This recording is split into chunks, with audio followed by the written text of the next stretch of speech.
Nobody warns you about how crowded a biblical reputation feels from the inside. One day, you're just a man with sore feet, bad sleep, dust in your teeth, and a money bag cutting into your shoulder. The next, your name is basically a synonym for treachery forever, which is a rough branding decision to discover while you're still alive and trying to find something edible for dinner. Hey guys, tonight we begin with Judas on the road in Judea, under Roman boots and a merciless sun. We're going to tramp the same dusty miles, sleep on the same miserable ground, hear the same coins clink, and feel what it might be like to live inside a story that already seems to be narrowing around you.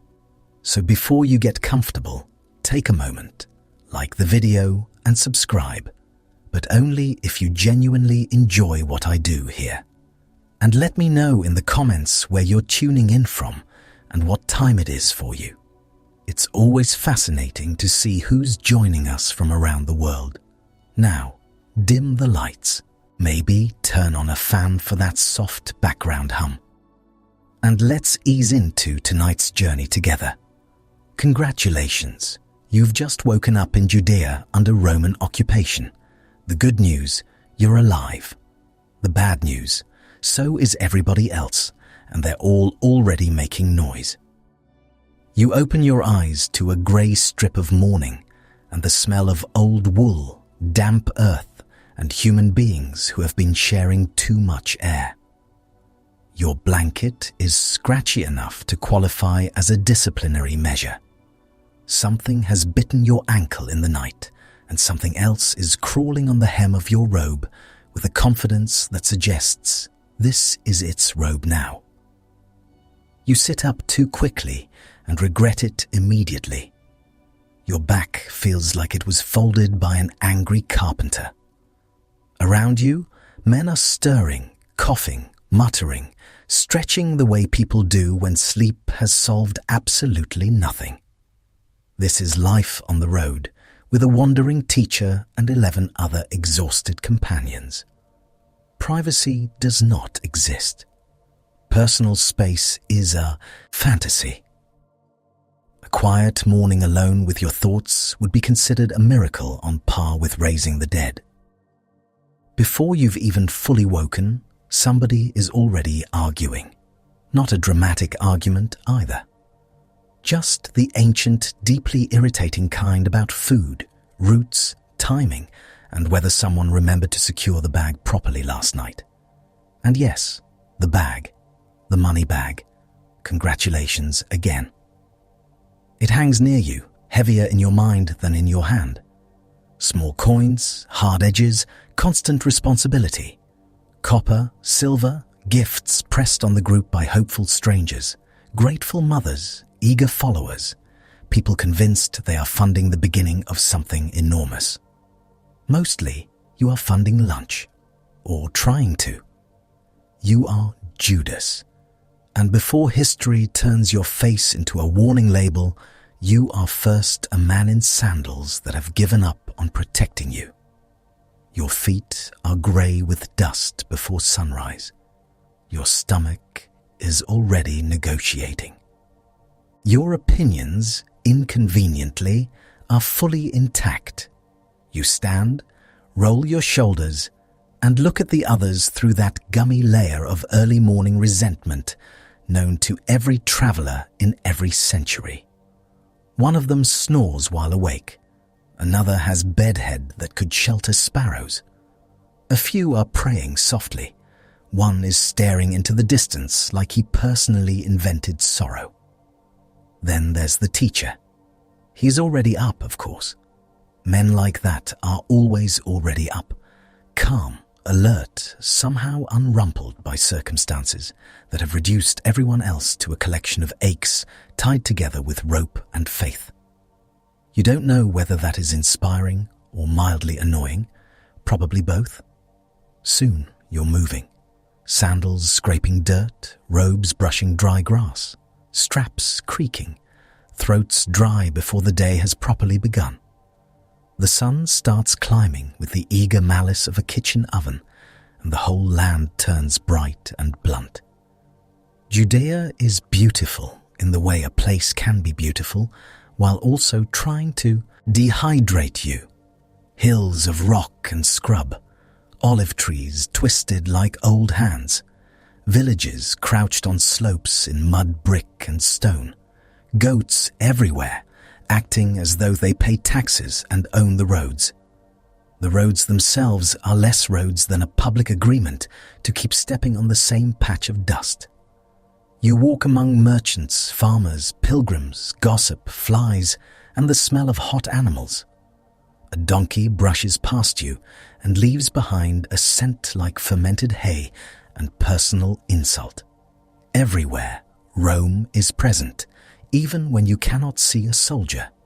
In the tax booth, in the clipped tone of an official, in the way people lower their voices at certain names, in the little hard lines around everyone's mouths. No one is relaxed. No one has the energy. By midday, the heat settles on your shoulders like punishment. Sweat trickles down your back. Dust sticks to it.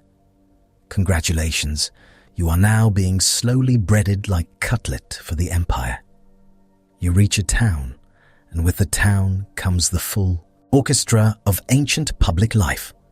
Bleating sheep, squawking chickens, hammering from some nearby workshop, children darting under elbows, women carrying jars, men haggling as if volume itself were legal tender.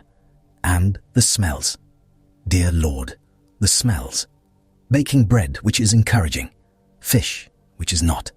Animal dung baking in the sun. Sour wine. Olive oil. Smoke. Leather. Unwashed bodies. A gutter performing tasks best left undescribed.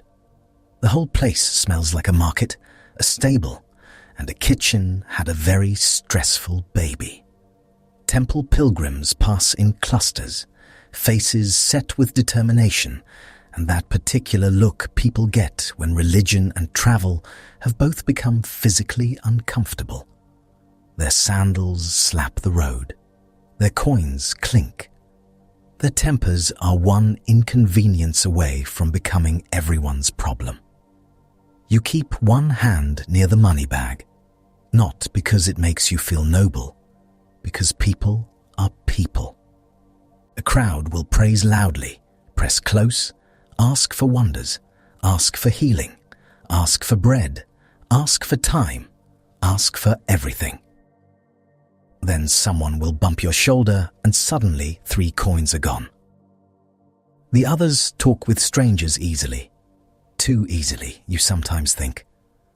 They hand out attention like kings throwing festival sweets.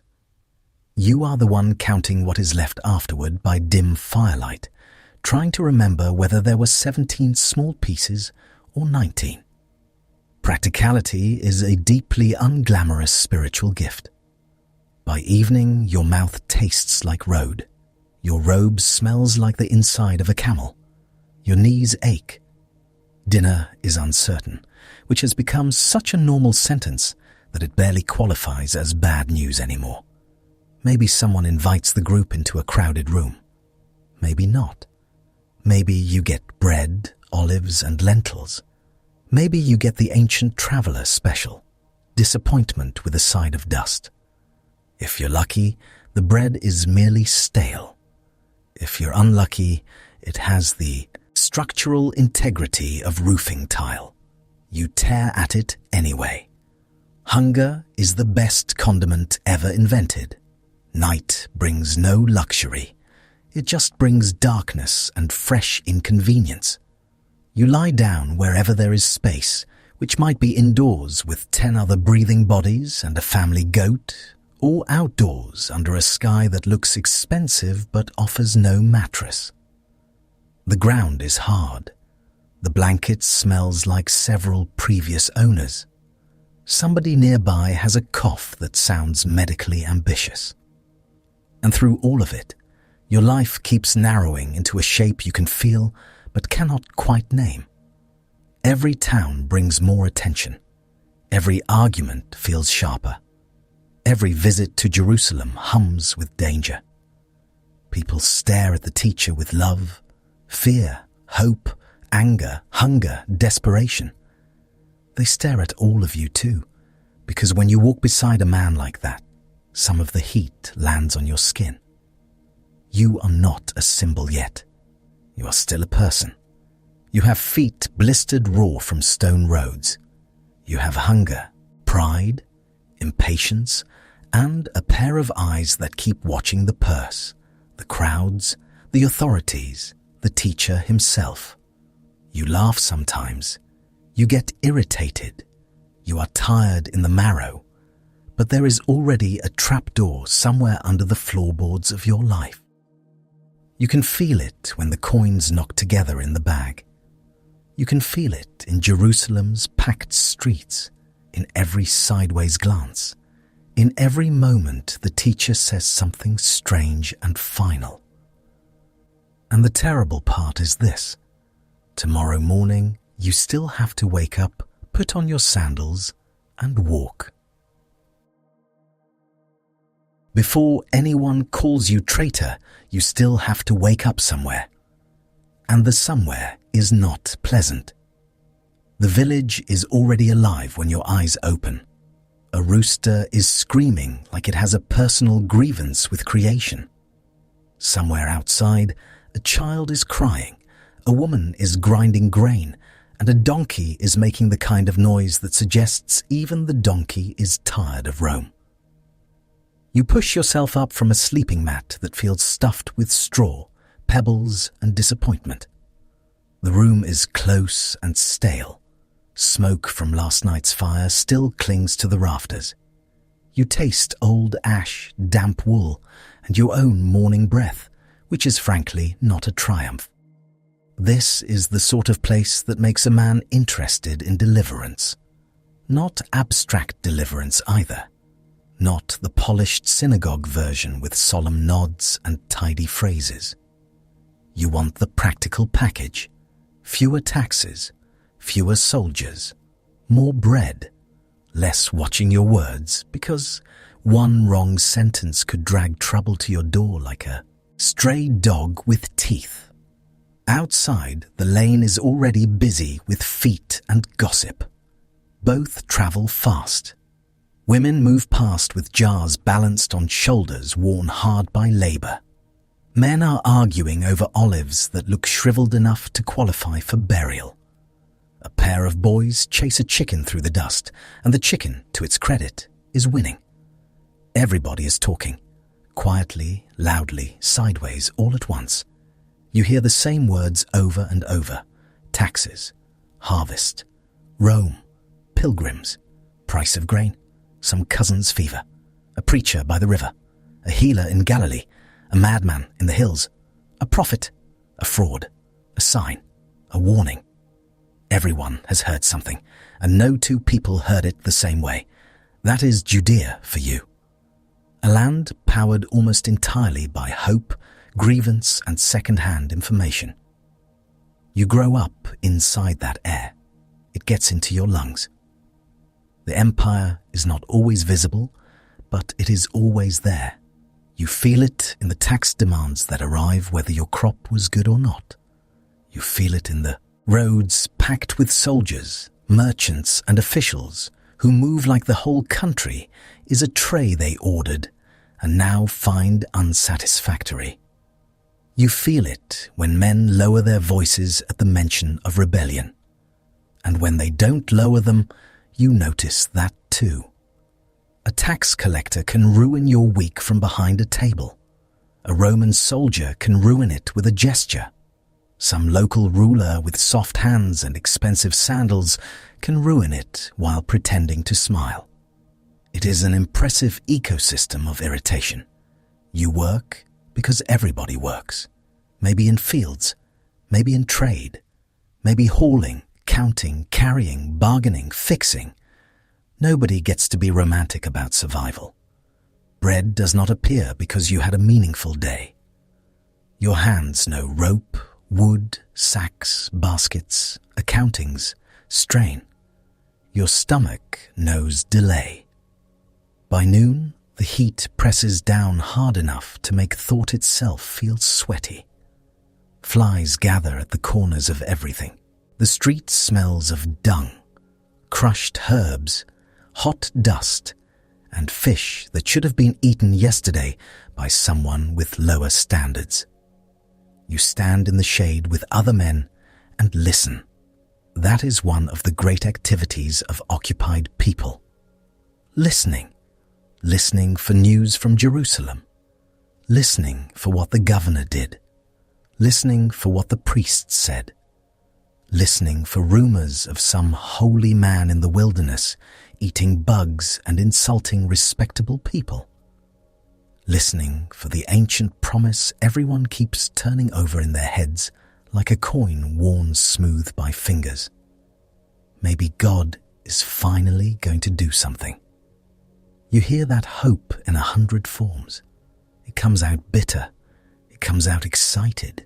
It comes out half joking because nobody wants to sound foolish in front of the neighbors. But it is there. Maybe this is the year. Maybe this feast. Maybe this prophet. Maybe this sign. Maybe the boot on your neck is about to slip. Of course, hope like that does strange things to people. It makes old men talk louder. It makes young men stare toward Jerusalem too often. It makes every preacher with a decent voice and a memorable beard suddenly very interesting. It also makes everyone suspicious. Because for every true messenger, there are 10 men with wild eyes, bad timing, and a speech about imminent deliverance that ends with somebody dead in a ditch. Judea has seen enough of that. Rome has too. Rome responds to unrest the way a cook responds to a cockroach on the table. Quickly, violently, and with no concern for your feelings. So you live in this tension all the time, longing on one side, fear on the other, and between them, ordinary life, which, honestly, is rude. You still have to patch sandals. You still have to argue over prices. You still have to scrape the bottom of the jar and wonder how long the oil will last. Your mother still needs help. Your neighbors still borrow things and return them worse. Goats still get into places goats should never, under any circumstances, be allowed to enter. The holy drama does not pause the household chaos. That may be part of what shapes a man like Judas. Not just grand ideas, daily abrasion.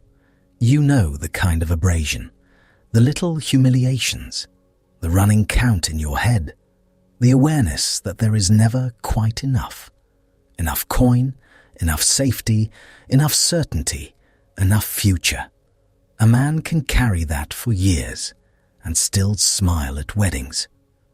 But he starts to hunger for something larger. Not everyone leaves when a teacher appears. Most people don't. Most people hear about a preacher, shrug, and go back to kneading dough or mending nets or trying to keep their brother-in-law from making another catastrophic purchase. So what kind of man does leave? A man restless enough to step away from the known misery. A man drawn by holiness, yes, but also by possibility. A man who can look at the world as it is and think, this cannot be all. A man tired of waiting for someone else to act. Maybe you are practical. Maybe that is exactly why you go. People like to imagine disciples as soft-focused saints, drifting after wisdom in a beam of golden light. Please, no. You follow a man on foot through a country crawling with tension. This is not a scented candle. This is logistics with spiritual consequences. If you leave ordinary life to join a teacher, you are making a calculation as much as a leap. Not a cold one. Not a greedy one necessarily, but a real one. Could this be the moment?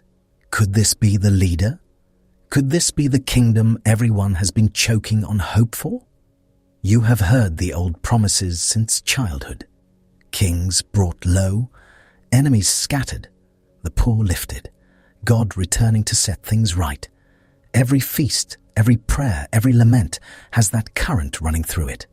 Some days it is a stream, some days it is a flood. Then the stories start spreading about Jesus, a healer, a teacher, a man with authority, a man who speaks as though God is not far away and tired, but near and active and already moving. A man who touches the wrong people, says the wrong things, and somehow leaves crowds fed, astonished, furious, or all three. That will get your attention. At first, you hear it the way everyone hears things. Through mouths, through markets, through travelers who exaggerate with confidence, through cousins who swear they saw something, through men who insist the lame walked, the blind saw, demons shrieked, and a whole village lost its mind by sundown. Half of it sounds impossible, which is exactly why people keep repeating it.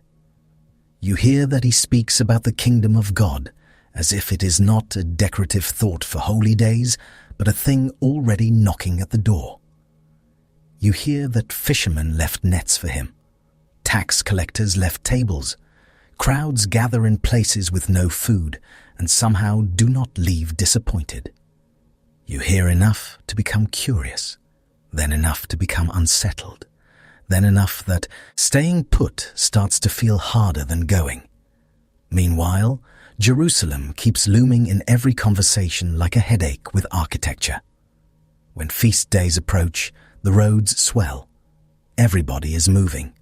Families, old men, children, traders, shepherds, zealots, pious widows, opportunists, pickpockets, men with too many opinions and not enough water. The whole land starts walking. You join the flow, and it is chaos from sunrise. The road is a ribbon of dust, sweat, wool, leather, and impatience. You step around droppings from camels, donkeys, sheep, and humans who reached a level of emergency where dignity had to be abandoned by the roadside. Someone is singing. Someone is complaining. Someone's kid has been whining for the last 4 miles and may continue until the resurrection. You can smell pilgrimage before you see it. Crushed grass, animal breath, garlic, feet, and travel rations warming in bags. It is spiritual devotion with a very strong undernote of body odor. And under all that noise is expectation. Jerusalem at feast time is dangerous precisely because everybody arrives carrying more than supplies. They bring memory. They bring longing. They bring old promises. They bring anger.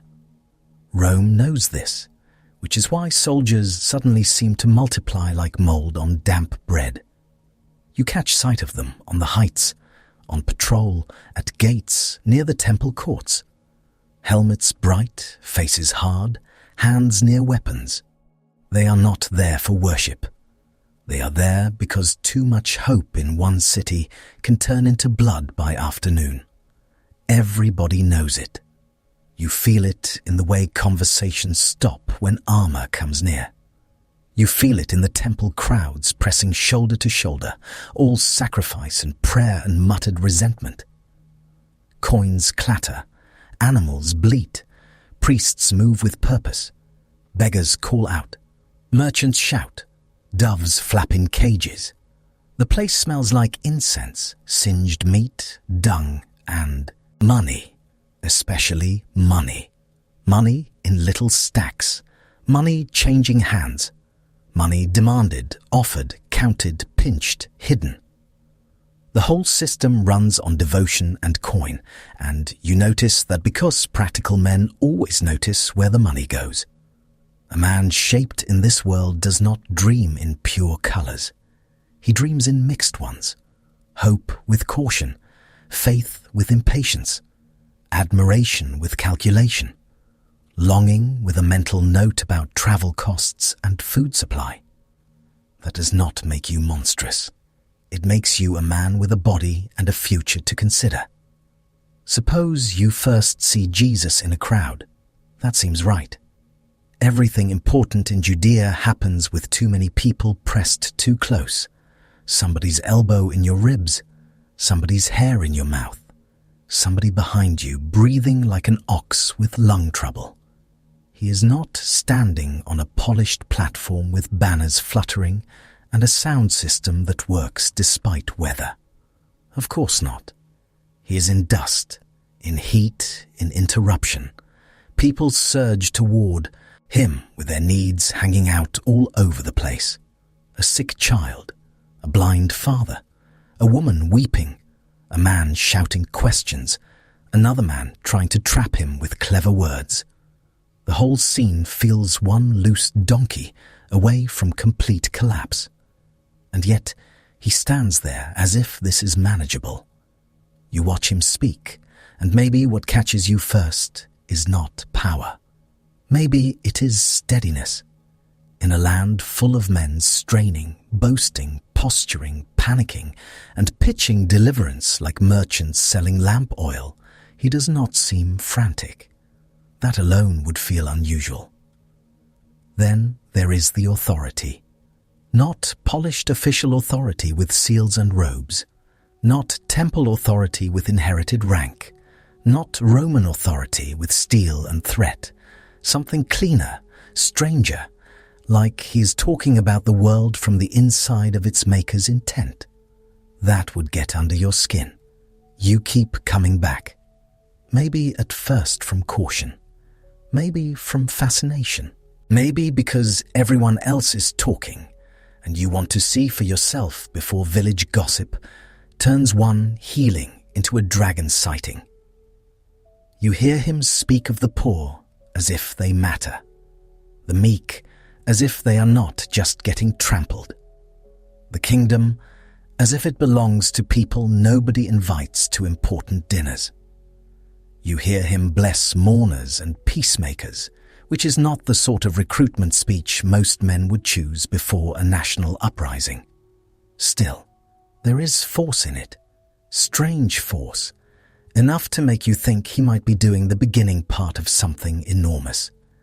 And perhaps that is the crucial thing, the beginning part, because hope rarely arrives fully assembled. It comes in fragments, a sign here, a rumor there, a sentence that lodges in your mind, a miracle that does not fit the usual categories. You build expectation the way villagers build walls, stone by stone, with whatever is at hand. Soon you are imagining outcomes. Maybe he will gather the faithful. Maybe he will purify the nation. Maybe the powerful will finally be exposed. Maybe God will act through him so decisively that all this waiting, all this humiliation, all this paying and fearing and swallowing your words will crack open. You are not alone in that. Everybody around you is loading their own expectations onto him like a donkey already carrying too much. One wants healing. One wants justice. One wants bread. One wants a throne restored. One wants Rome humbled. One wants a sign big enough to erase doubt forever. One just wants one decent night's sleep and enough grain to survive winter. The crowds are full of private agendas wrapped in public devotion. So perhaps when you leave ordinary life to follow him, it is not because you have no ambitions. It may be because your ambitions have found a holy fire to warm themselves by. That is dangerous. Also, very human. You picture what discipleship might become. A movement, a kingdom, a reordering. At minimum, a place near the center of events, instead of another lifetime spent scraping along the margins. No one says this out loud in the pious version later, but men are men. You do not follow a rising teacher through danger without imagining what the rise might look like. Maybe you will matter. Maybe your people will matter. Maybe history is finally about to turn its head and look your way. Meanwhile, the country keeps grinding on. A farmer still curses a failed crop. A widow still counts tiny coins twice. A laborer still comes home with dust in his nose and not enough pay. A village elder still warns young men not to be stupid around soldiers. At every table, someone is telling someone else to keep their voice down. Tiredness becomes a national atmosphere. You see it in faces, in the lines around the eyes, in the way people laugh too hard when the joke is about Rome, because humor is cheaper than revolt and safer than honesty. In the way every feast carries joy and nerves in equal measure. You also see suspicion everywhere. A stranger asks too many questions. People notice. A man grows suddenly enthusiastic about liberation. People notice. A crowd gathers too fast around a preacher. Everybody notices.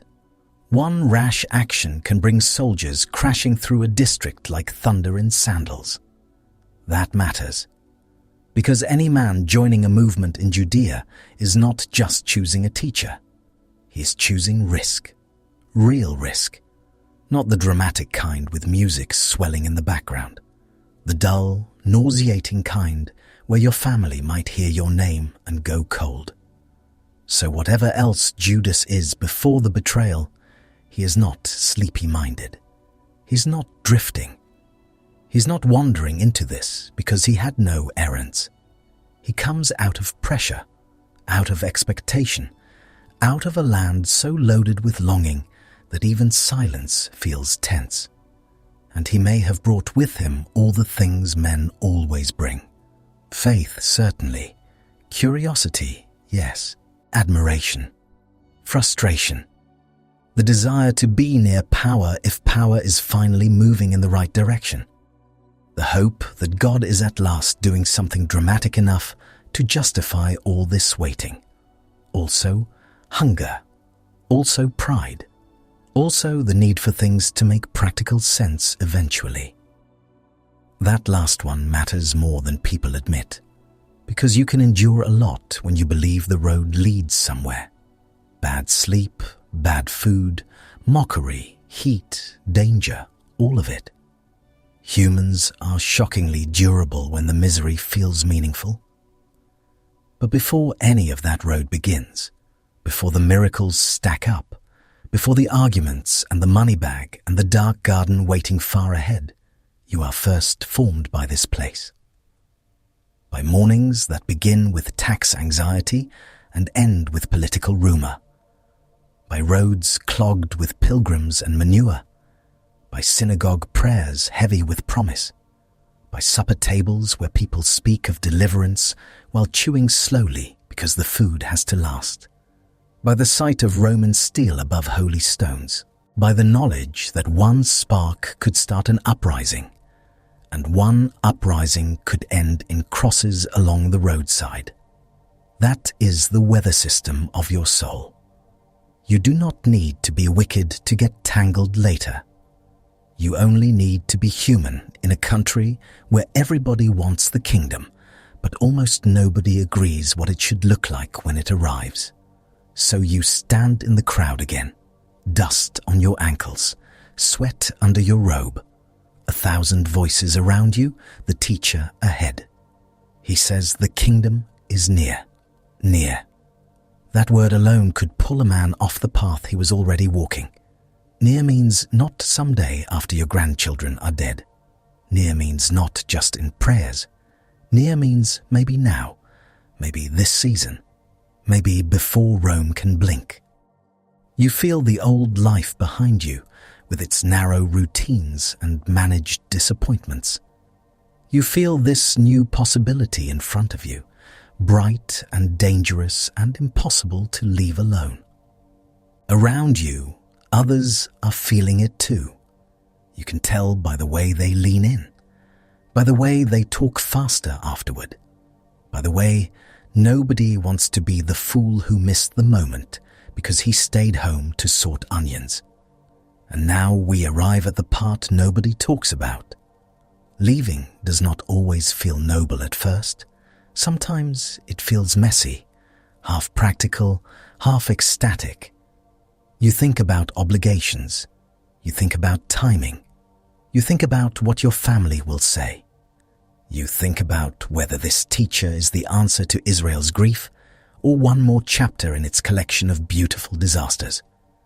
Then you look at the land around you, exhausted, crowded, holy, angry, hungry, one insult away from unrest, one rumor away from hope. And somewhere in all of that, a man is speaking as though God has started moving his furniture back into the neighborhood. That would be hard to ignore. So, maybe that is how it begins for you.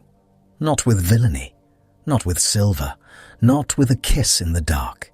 It begins with the same thing that catches everybody in Judea. The aching conviction that the world cannot stay like this forever. And if a man appears who seems able to crack history open with a sentence, with a touch, with a look, then you go. Even if your motives are mixed, even if your expectations are cluttered, even if part of you is already trying to turn holy fire into a plan you can live with. You go because the roads are full of rumor. You go because the old life tastes like dust. You go because hope is in the air and everybody is breathing it. You go because you are tired, and tired people will walk a long way toward the promise of change. So you shoulder what you have, step out into the noise, and join the movement gathering around him. The road to betrayal is still far off. For now, it just looks like a road. Busy, sunstruck, crowded with expectation.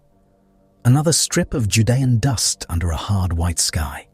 Sandals scraping, voices rising, coins clinking somewhere nearby.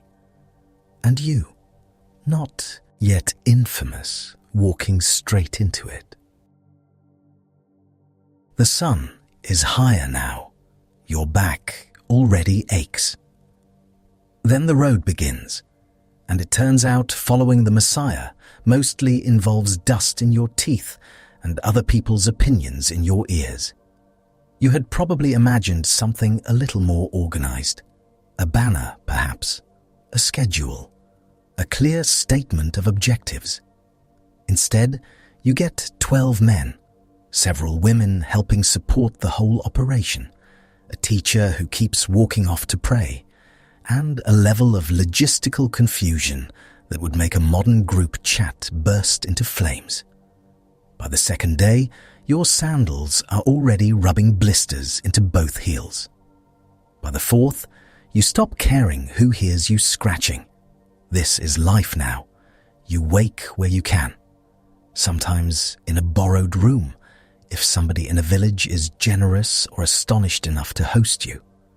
Sometimes under open sky, wrapped in a cloak that smells like wool, smoke, sweat, and the ghost of 3 previous campsites.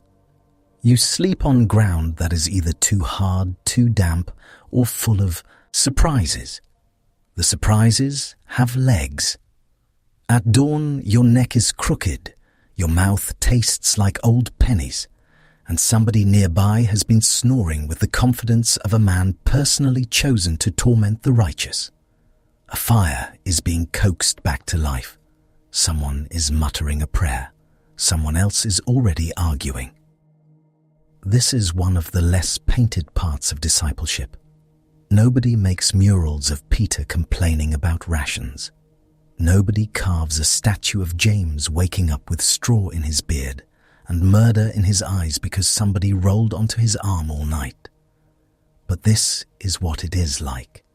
A lot of waiting, a lot of walking, a lot of trying to hear wisdom while a goat chews something important in the background.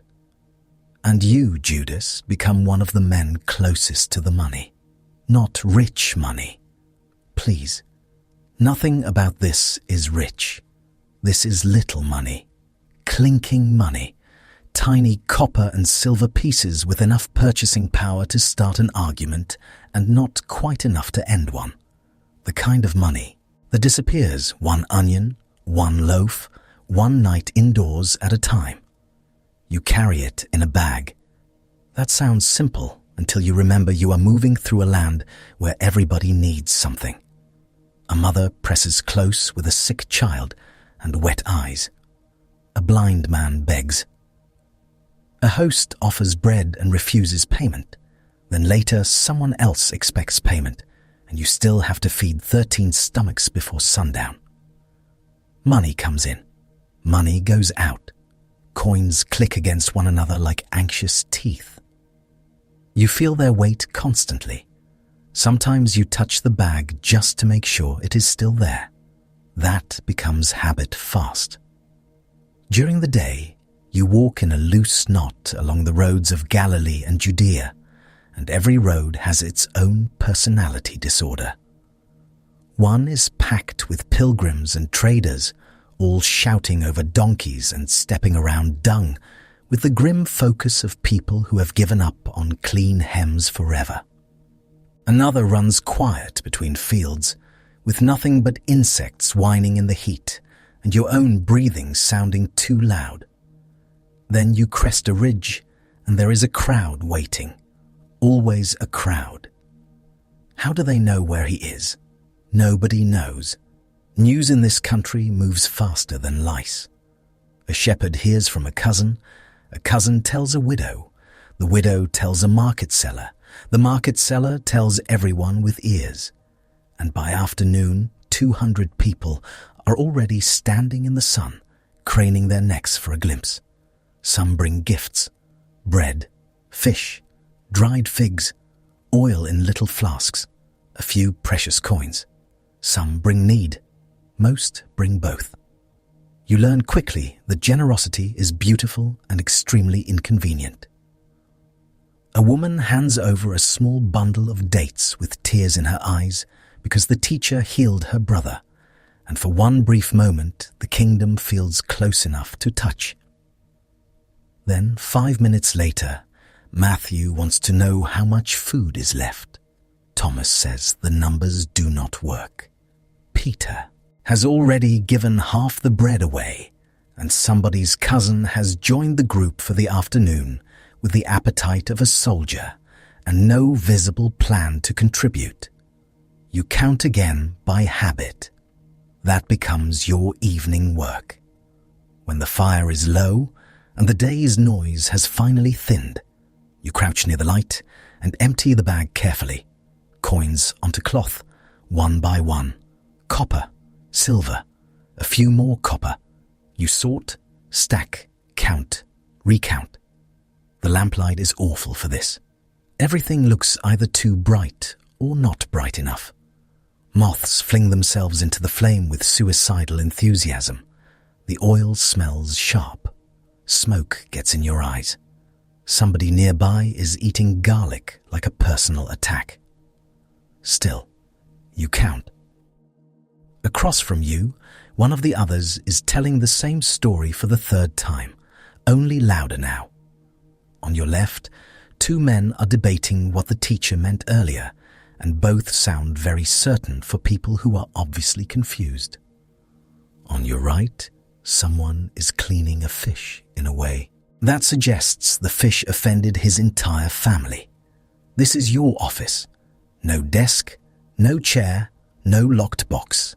Just dirt, firelight, and 11 other men within arm's reach of your accounts. Privacy is gone. Privacy has left the building and taken your dignity with it. If you need to relieve yourself, you go find a bush and pray nobody starts a theological conversation while you are there. If you need a moment alone, too bad. The Son of God is traveling, and apparently everybody else came too. You start learning people through their habits. Peter talks with his whole body as if sentences are not enough and his elbows need voting rights. John can go soft and intense in the same breath. Andrew notices things quietly. James can look exhausted in a way that seems almost majestic. And all of them, every last one, are men on the road too long. That means they smell like it. By the end of a hot day, the group aroma is an event. wool baked in sunlight, feet, dust, old fish, human sweat, wet leather, a medicinal trace of olive oil, smoke in the fabric, breath that has traveled all day and does not care what you think. You get used to it, mostly. Then you enter a village where people adore him and everything changes at once. Children run ahead shouting. Women call from doorways. Men straighten up from work and hurry over with faces lit by that dangerous combination of joy and need. Somebody insists you all come inside. Somebody else is already bringing water. Someone has slaughtered a chicken, which means this household has made a financial decision on your behalf, and you had better act grateful. You do act grateful. Because hunger is holy, but roasted chicken is persuasive. So for one night, you eat like people who have not spent the last week negotiating with crusts. Bread still warm, lentils with herbs, a little wine, olives that are not yet tragic. The room is crowded and loud, everyone speaking at once, everyone leaning into, hear him. You sit with the money bag close to your leg while conversation surges around the table. A man asks when the kingdom will come. A woman asks about her daughter. An old grandfather starts crying halfway through the meal because he never thought he would see days like these.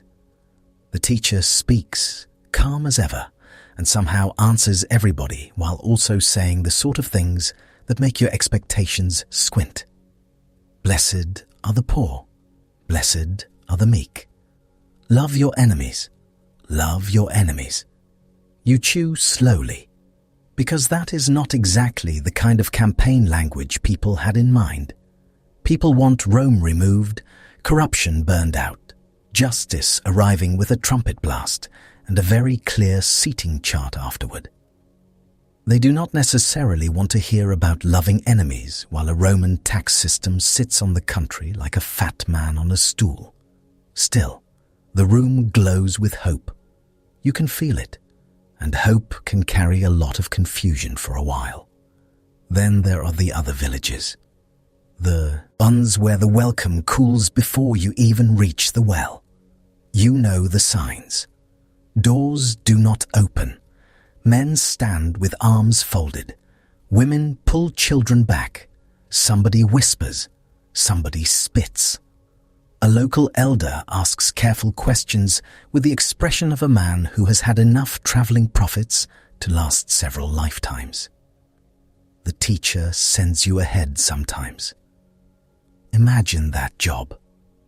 You knock on a stranger's door covered in road dust, sunburned, hungry, and flanked by other equally alarming men, then ask whether they might host a wandering holy movement for the night. It is the first-century version of the worst possible surprise visit. Sometimes it works. Sometimes you get bread and a floor. Sometimes you get a look that says, absolutely not. Take your miracles elsewhere. On those nights, the group mood sours fast. Hunger has a way of shrinking everybody's theology. The fire is smaller. Conversation is sharper. Even the jokes sound tired. Someone complains that people are blind. Someone else says maybe they are cautious, which is not the same thing. Peter gets heated. Matthew gets practical. You sit there counting what remains and calculating breakfast. This is where Judas becomes less like a stained glass villain and more like the man handling receipts while everyone else talks about eternity. You know what oil costs in this village and that one. You know which markets cheat pilgrims and which sellers can be talked down if you arrive before noon. You know how far the coin will stretch if the crowds thin for 2 days. You know that generosity is easier to celebrate when someone else is doing the arithmetic. At first light, while others are still shaking sleep from their eyes, you head into the market. The market is immediate punishment for having a body. The smell hits first. Fish scales, crushed mint, dung, sour wine, lamb fat, baking bread, sweat, and that one mystery odor every market has that suggests either rotting cabbage or a curse. You push through bodies and baskets and flapping birds in cages. A woman with forearms like carved wood is shouting over figs. A boy darts past carrying eels. Two men are fighting over grain quality with the intensity of generals planning a siege. A donkey has stopped in the narrowest possible place and is now regarding humanity with total contempt. You clutch the money bag under your robe and start buying. Bread first. Always bread. Then dried fish if the price is not insulting. Lentils. Maybe onions. Salt if you can manage it. Oil, because without oil every meal tastes like punishment.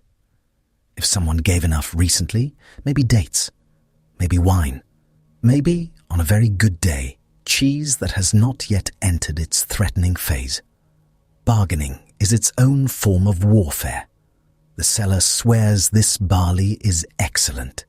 You can see bits of stalk and gravel in it from 3 handspans away. He gives you a smile that says, he thinks you were born yesterday. You smile back, with the expression of a man prepared to insult his family lineage over flour quality. This takes time. Meanwhile, somebody in the crowd recognizes you. Not by name maybe, but as one of the teacher's followers. That starts questions. Is he here? Will he speak today? Did he really heal a leper? Why does he eat with those people? Is he going to Jerusalem? Is he the one? You answer what you can while trying not to overpay for onions. It is not glamorous. At midday, you return loaded down with food, shoulders burning, robes sticking to your back. The others are with him under a tree, or near the shore, or in some packed courtyard where half the village has arrived. Children are climbing things. Mothers are shushing nobody successfully.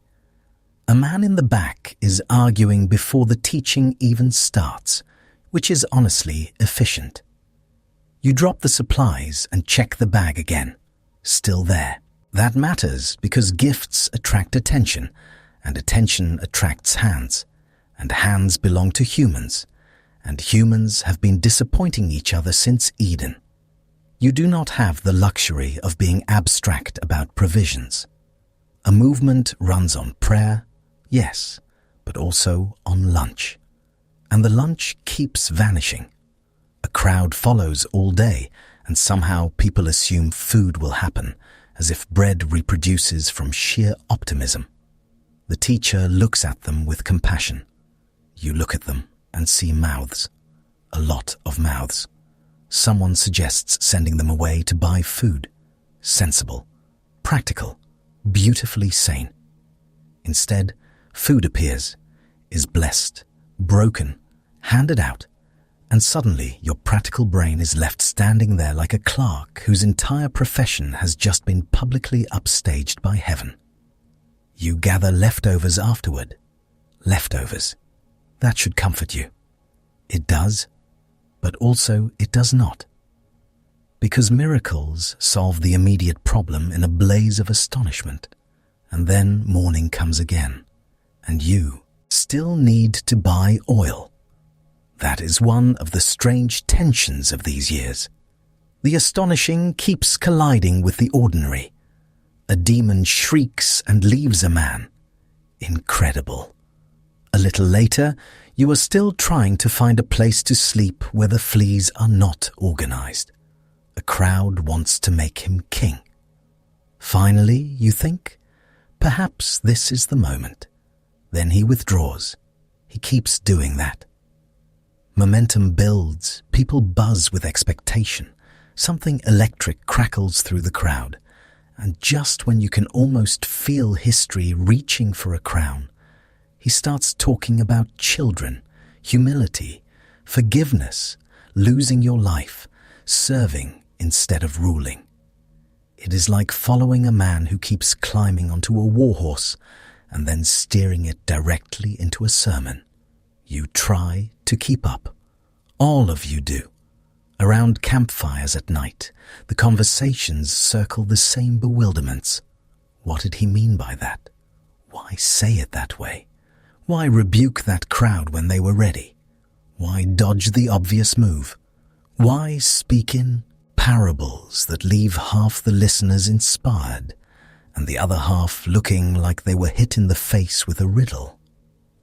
The fire snaps. The stars wheel overhead. Somebody scratches at bug bites.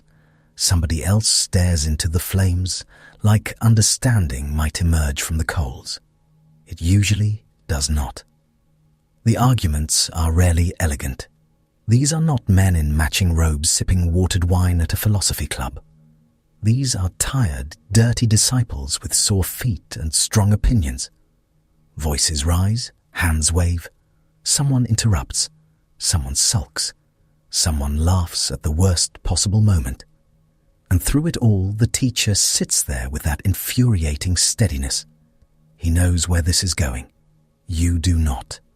That gap starts to matter. Maybe not at first. At first, the thrill carries you. Crowds gather. Sick people recover. Demons flee. Words land like stones dropped in still water. You are part of something no one can ignore. Even the enemies have to keep talking about him, which is its own compliment. But 3 years is a long time to live on suspense. 3 years of waking in borrowed places. 3 years of never fully unpacking because there is nowhere to unpack to. 3 years of carrying the group's funds while people praise generosity around you and practical need keeps gnawing like a dog under the table. Sometimes the money bag is heavy because somebody wealthy has been moved to support the ministry. One good gift, and for an afternoon the future looks manageable. You can almost breathe. Food can be bought. Lodging can be secured. Sandals might even be repaired before the soles part company from the uppers in public disgrace. Then it drains away. A poor family needs help. Travelers are fed. Offerings are given. The road itself eats money. Roads always do. By week's end, you are back to counting little stacks in bad light, wondering whether tomorrow's village will be generous or suspicious. You notice who gives. Widows with tiny coins. Farmers with a loaf they cannot spare. Women whose gratitude overflows into support that keeps everybody moving. You notice also that the kingdom, for all its beauty, is being financed partly by people who should by all sensible standards be holding tighter to what they have. That can stir admiration and unease in the same breath. You watch the teacher receive these gifts without building what anyone expected. No stockpile, no armed band, no headquarters, no visible plan for converting devotion into the sort of power that can outlast a crowd's mood. The money comes and goes like water through fingers. Try living beside that when your own hands are doing the counting. You cannot help seeing what could be done with proper structure, better distribution, more stability, some reserve for emergencies, a location, a strategy, something that looks less like wandering holiness and more like the beginning of a kingdom people can point to on a map. Instead, there is another road, another hillside, another house full of strangers, another night with too many bodies in one room, where you lie shoulder to shoulder with grown men and listen to somebody's digestion produce noises better suited to a haunted marsh. The air is close, thick with breath and lamp smoke. A child coughs in the corner. A baby wakes. A host's dog licks its paws with revolting dedication. You stare into the dark and wonder what exactly you are becoming. Not a peasant anymore, not quite. Not a ruler, not a priest, not a rebel in the usual sense. Something in between. A follower of a man who speaks like a king and lives like he misplaced his furniture. Morning again? More walking. The seasons turn almost without your noticing, because life on the road measures time differently. Not by calendars, but by sandals wearing out, by harvest smells, by festival traffic, by whether nights require a second layer. One year slides into the next in a blur of villages, shorelines, hills, sickness, bread, arguments, amazement. Your body adjusts in some ways and frays in others. You get stronger legs, better instincts, a quicker eye for a trustworthy host, a faster hand on the money bag in a crowd. You also get old road aches in places that did not ache before. Your shoulders knot, your knees complain on steep paths, your skin toughens, your patience does not always keep up. Then there are the moments that pull everyone forward again.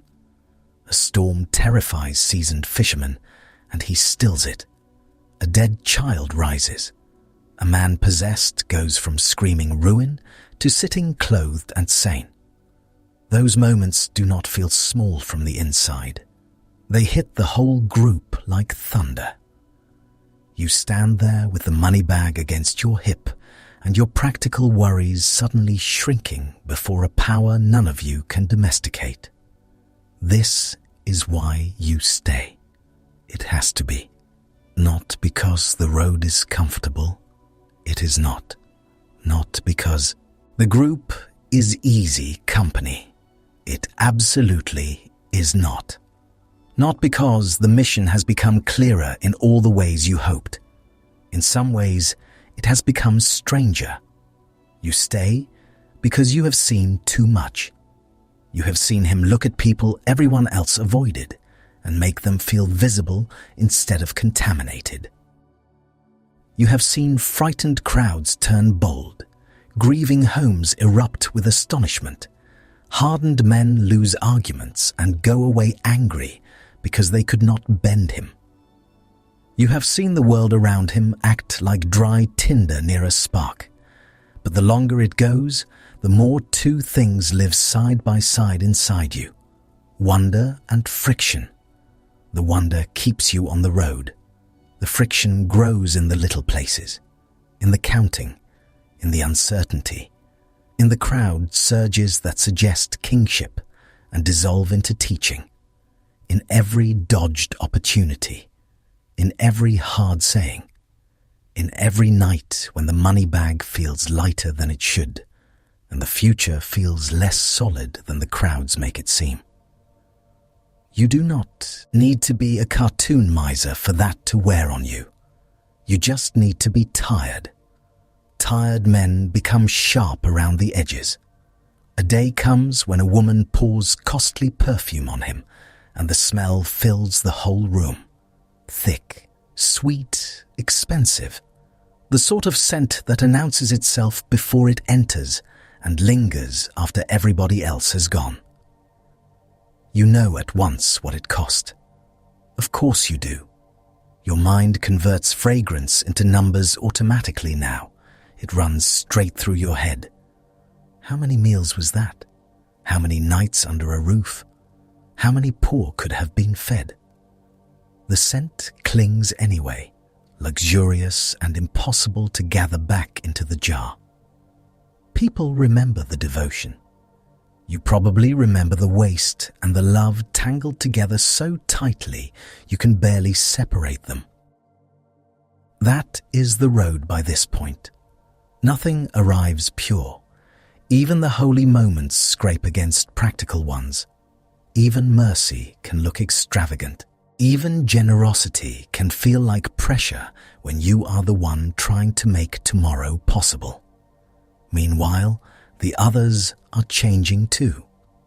You can feel the competition under the devotion sometimes. Who is closest? Who understands him best? Who will sit where, when whatever this is finally becomes public and undeniable. Men can discuss humility for an hour and still quietly save themselves the best place by the fire. You see all of it. You are close enough to see all of it. Close enough to hear the private confusion after the public miracles. Close enough to watch admiration turn to frustration and back again inside the same evening.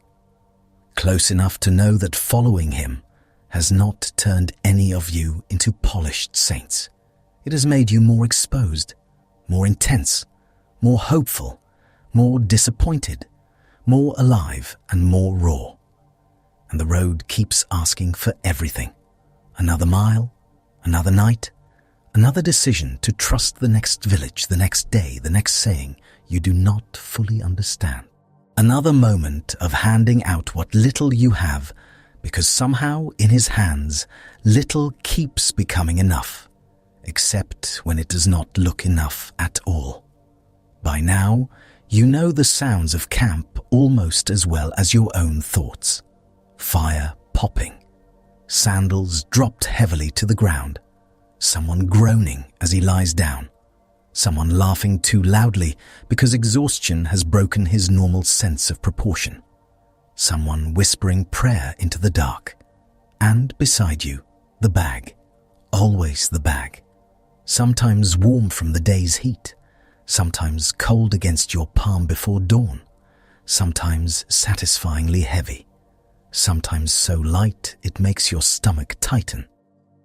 A small object carrying 1,000 practical anxieties, while the larger movement seems to float on mystery, generosity, and one teacher's refusal to become the kind of leader people can easily predict. You keep carrying it, because that too is discipleship. Not just the healings and teachings and crowds, not just the thrill of being near greatness. Also, the counting. Also, the buying. Also, the resentment you feel ashamed of. Also, the faith that returns anyway. Also, the ordinary grind of staying close when closeness has stopped feeling simple. 3 years pass like that. Dust layered over wonder. Wonder layered over confusion. Confusion layered over loyalty, ambition, weariness, hunger, hope. And still he keeps walking ahead of you. Not toward the neat kingdom anyone would have designed. Toward something harder to name. Something that keeps slipping past the grasping hand and calling for the open one instead. But the road is not over yet. In fact, this is where the discomfort starts learning how to speak. At first, you can call it mystery. After a while, mystery starts to feel a lot like dread. Not the dramatic kind with thunder and everybody gasping. The slow kind. The kind that sits in your stomach while you chew stale bread and listen to a man you love start talking once again about suffering. You are standing in a crowd when it happens one afternoon, packed shoulder to shoulder with farmers, widows, curious boys, and the sort of local men who fold their arms before anyone has even said anything offensive yet. Dust hangs in the air. A child is crying because another child stepped on his foot. Somebody nearby has brought garlic to a public gathering and should answer for it. And he starts saying, the Son of Man must suffer many things. Must, not might, not could, not if the political climate gets annoying. Must. You feel the word land and just sit there. Around you, a few faces go blank in that special way people do when they heard every syllable and still wish they had not. Somebody shifts. Peter reacts with his whole torso from 3 people away. Even before the arguing starts, you can feel the group doing mental gymnastics in sandals. Because this is not how a kingdom launch is supposed to sound. A kingdom should sound like banners, drums, and rich men suddenly looking nervous. It should sound like debt cancelled and soldiers retreating and corrupt officials discovering the exciting new field of consequences. It should not sound like your teacher calmly mentioning rejection and death as if he is discussing the weather. You wait for the clarification. Maybe he means the wicked will suffer. Sensible? Excellent. Very on brand for divine justice. Maybe he means the enemies of Israel will fall. Also good. Crowd-pleasing. Easy to market. But no, he keeps talking, and somehow the suffering remains attached to him. To him. That is the sort of sentence that makes your brain stop chewing. Peter cannot take it. Of course, Peter cannot take it. Peter hears bad news like it is a personal insult from the universe. He pushes forward, all urgency and loyalty and panic, and tries to shut the whole thing down. You cannot hear every word, but you know the tone. Absolutely not. No, we are not doing this. We did not leave our lives and develop road rashes for a Messiah with a death wish. Then comes the rebuke. Sharp, public, brutal enough that even the people who miss the words can feel the temperature drop. You wince. Everybody does. Peter falls back, looking like a man who tried to hug a bonfire. The rest of you avoid eye contact for a moment, because no one wants to be the next person to say the wrong thing. The crowd murmurs. A dog barks. Somewhere in the distance, a donkey lets out a sound like old furniture being dragged over stone. And then he keeps teaching. That is one of the maddening parts. He says earth-splitting things, and then just continues, as if this is all perfectly normal. Take up your cross. Lose your life to save it. The first will be last. The last will be first. Whoever wants greatness should become servant of all. You stand there with sweat running down your back, trying to arrange those ideas into something that does not sound completely upside down. The kingdom keeps refusing to behave. You can survive mystery for a while when the miracles are fresh. Miracles buy a lot of patience. A blind man sees, and everyone around him loses their minds. A lame man stands. A fever breaks. A possessed man goes from screaming like a torn sail in a storm to sitting still, blinking like he has just been handed his own face back. Those moments hit the crowd like wine on an empty stomach. People stagger around, dazed with hope. And you feel it too. Of course you do. Anybody who says otherwise is lying or dead. You watch a mother clutch a child who was just moments ago limp and burning, and your whole body floods with that wild conviction that maybe this is it. Maybe this is the opening act. Maybe the healing is the spark, and the kingdom itself is about to come roaring in behind it with actual policy. Then the crowd goes home. The Romans are still there. Herod is still there. The temple authorities are still there, still robed, still guarded, still impossible to accidentally bump into without consequences. The tax collector still wants his payment. The soldiers still have spears. The poor are still poor. The village still stinks. The roof still leaks. Your feet still hurt. That is what starts scraping at you. The miracles are real. Nobody can deny that. You have seen too much. You are not faking wonder. But wonder is not the same thing as direction. You can watch 5,000 people fed and still wake up the next morning in occupied land. It is like living inside a sign that points somewhere and never quite arriving there. Another day, another crowd. This one is bigger, hotter, meaner. People have been waiting too long. The shade is bad. The water is running low. A nice child is chewing on a reed and getting splinters for his trouble. A man behind you keeps clearing his throat with the determination of someone trying to expel his own skeleton. The teacher starts with a parable. A sower goes out to sow. You already know the mood in the group when this happens. Half of you brace. The other half lean in and prepare to be baffled in new and exciting ways. The crowd listens, nodding at first because seeds and soil are familiar. Fine. Good. Agriculture. Everybody loves a farming metaphor. Then it keeps going.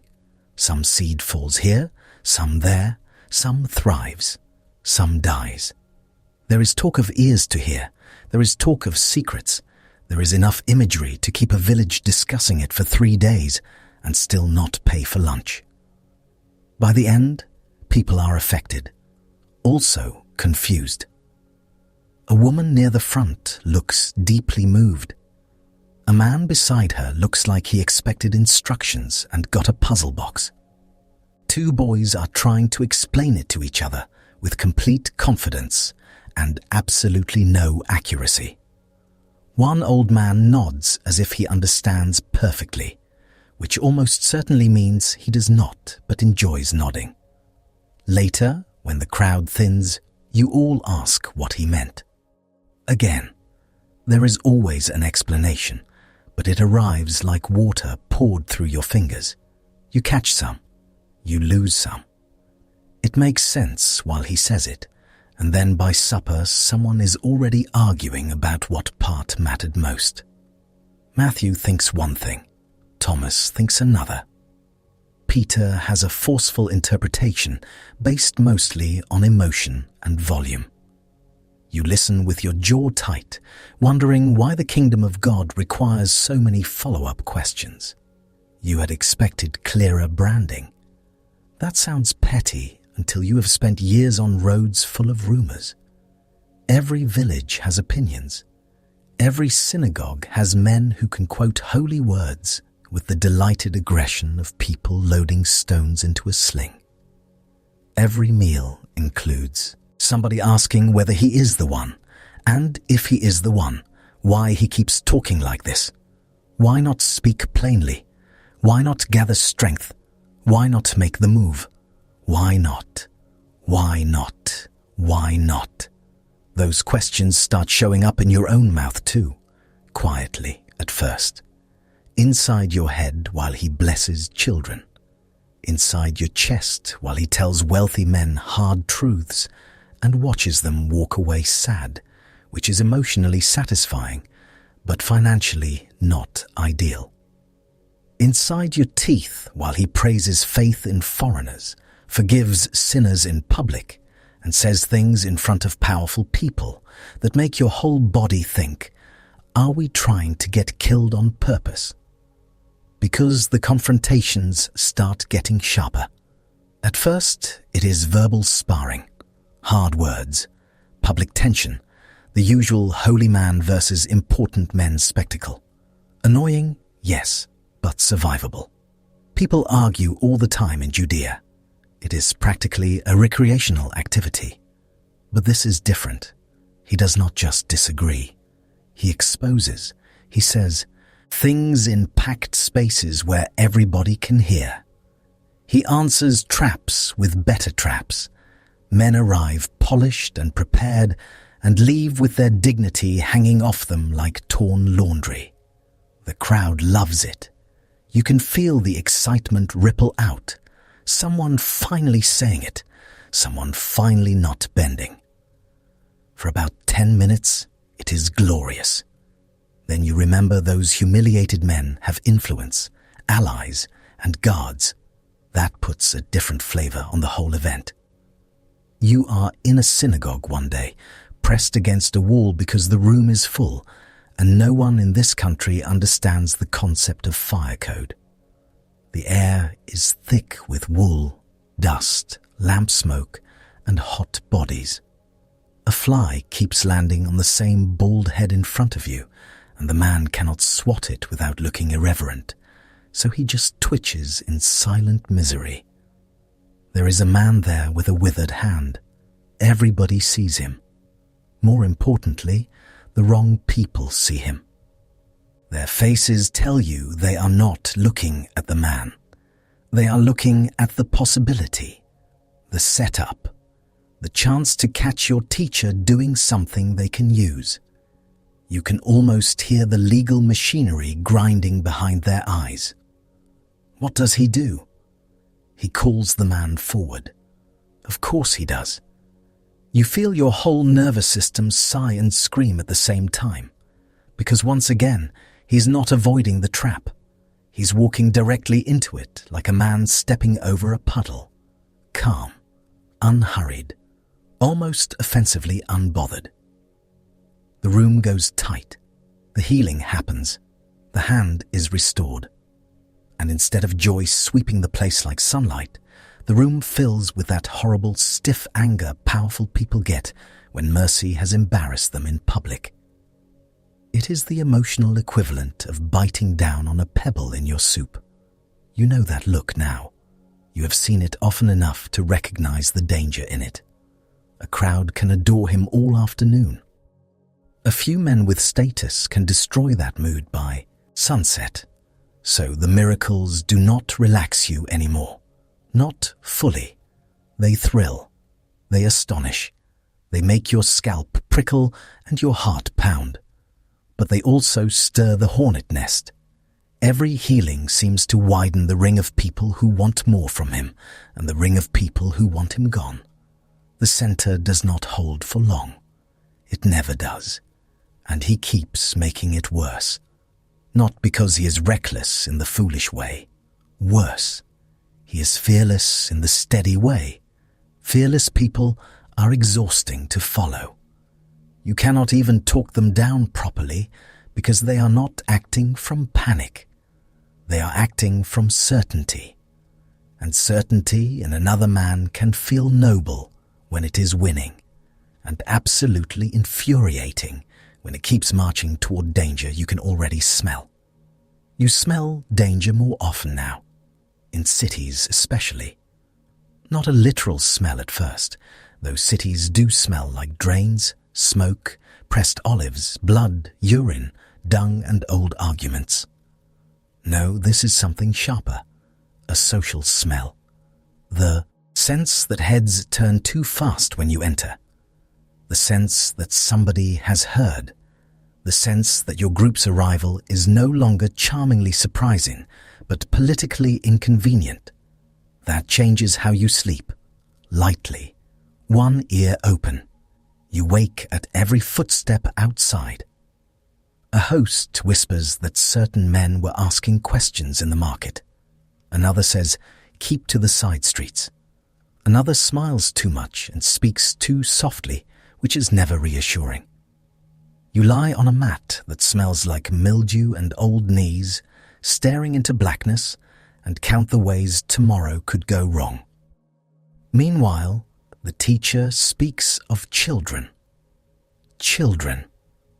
Do you know how hard it is to maintain revolutionary tension while someone is holding up a child as the model of the kingdom?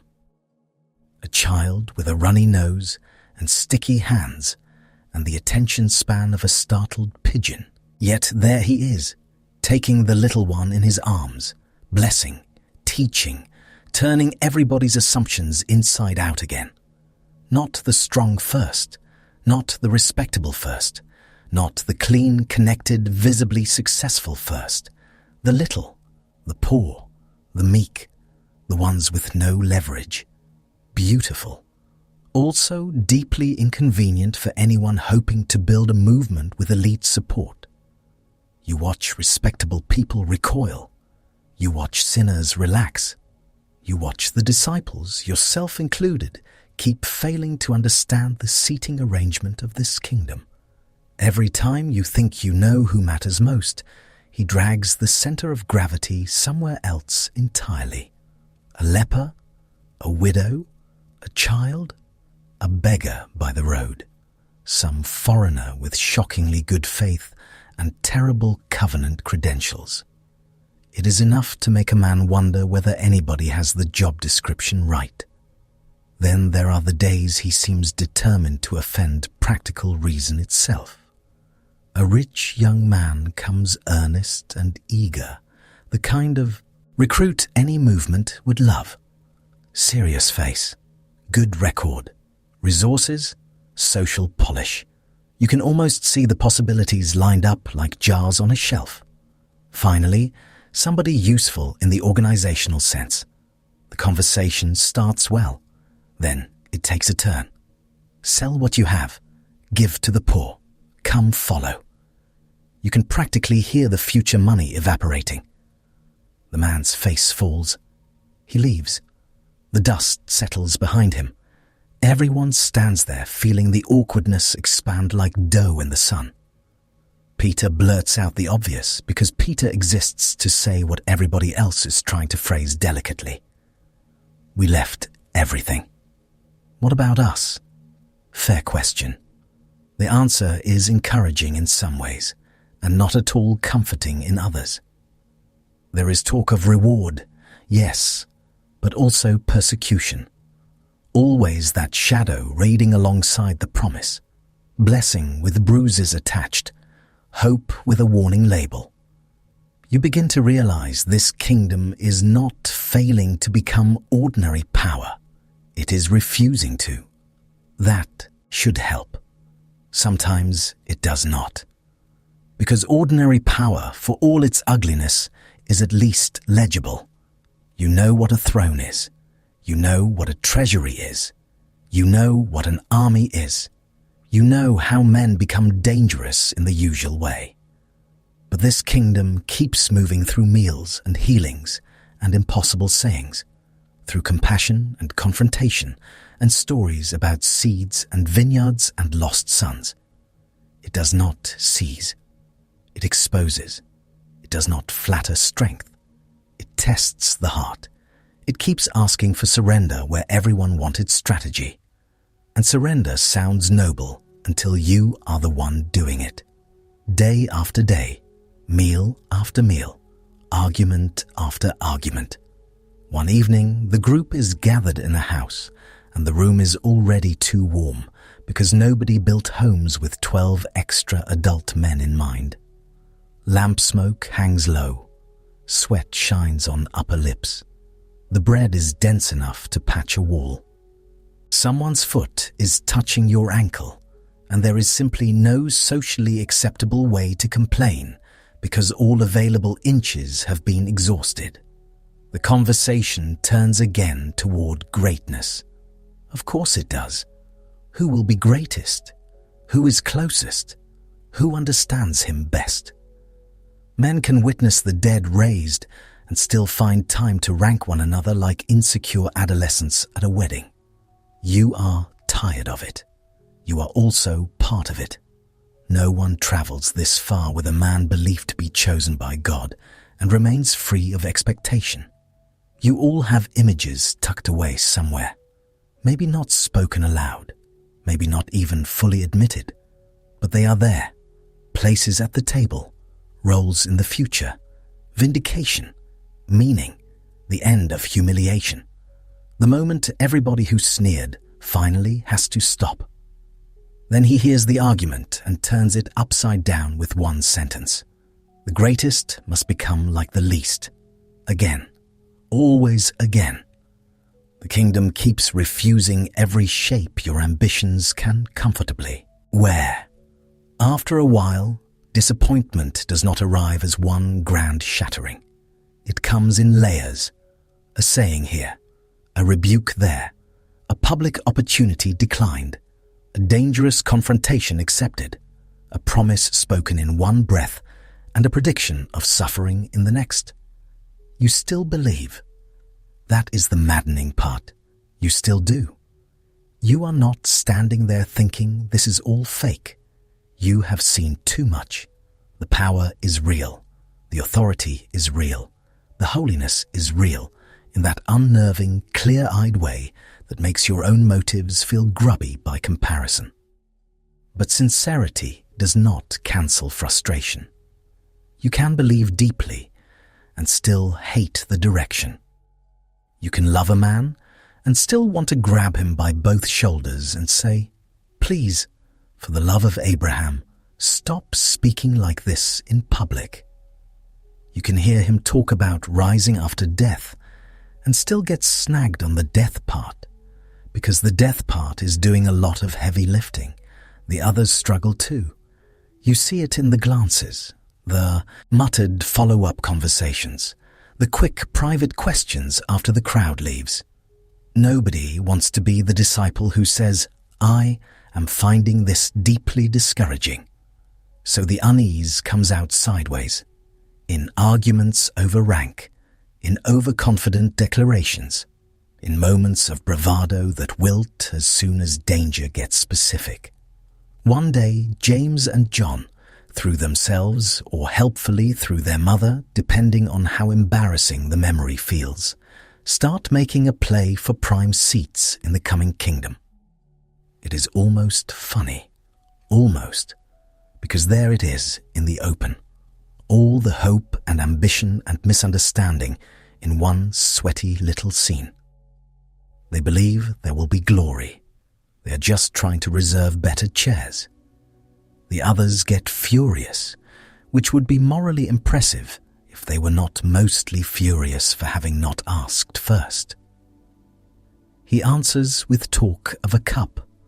A cup. That should sound ceremonial. Instead, it lands ominous, heavy, dark. Can you drink what I drink? Can you bear what is coming?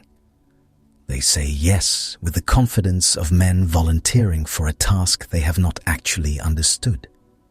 You feel second-hand anxiety on their behalf. You all keep agreeing to things you do not fully grasp.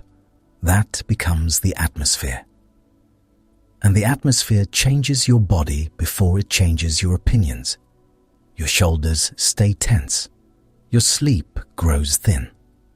Laughter comes quicker in some moments because nerves need somewhere to go, and flatter in others because everyone is tired of pretending not to notice the edge ahead. You still have practical tasks. Bread must be bought, money counted, places found. Nothing about looming doom exempts anyone from logistics. Ancient discipleship is rude that way. The kingdom may be colliding with history, but supper still needs onions. So you move through markets with dread tucked under your ribs. A vendor is yelling about cucumbers. A woman is gutting fish at a speed that suggests personal vengeance. Flies gather in ecstatic black clouds over meat. Boys weave through the crush with trays of figs balanced on their heads. A Roman passes, and the whole street shifts around him without seeming to. Life goes on. Always, offensively, life goes on. And you are trying to buy lentils while wondering whether your teacher is going to announce his own funeral in front of the wrong audience again.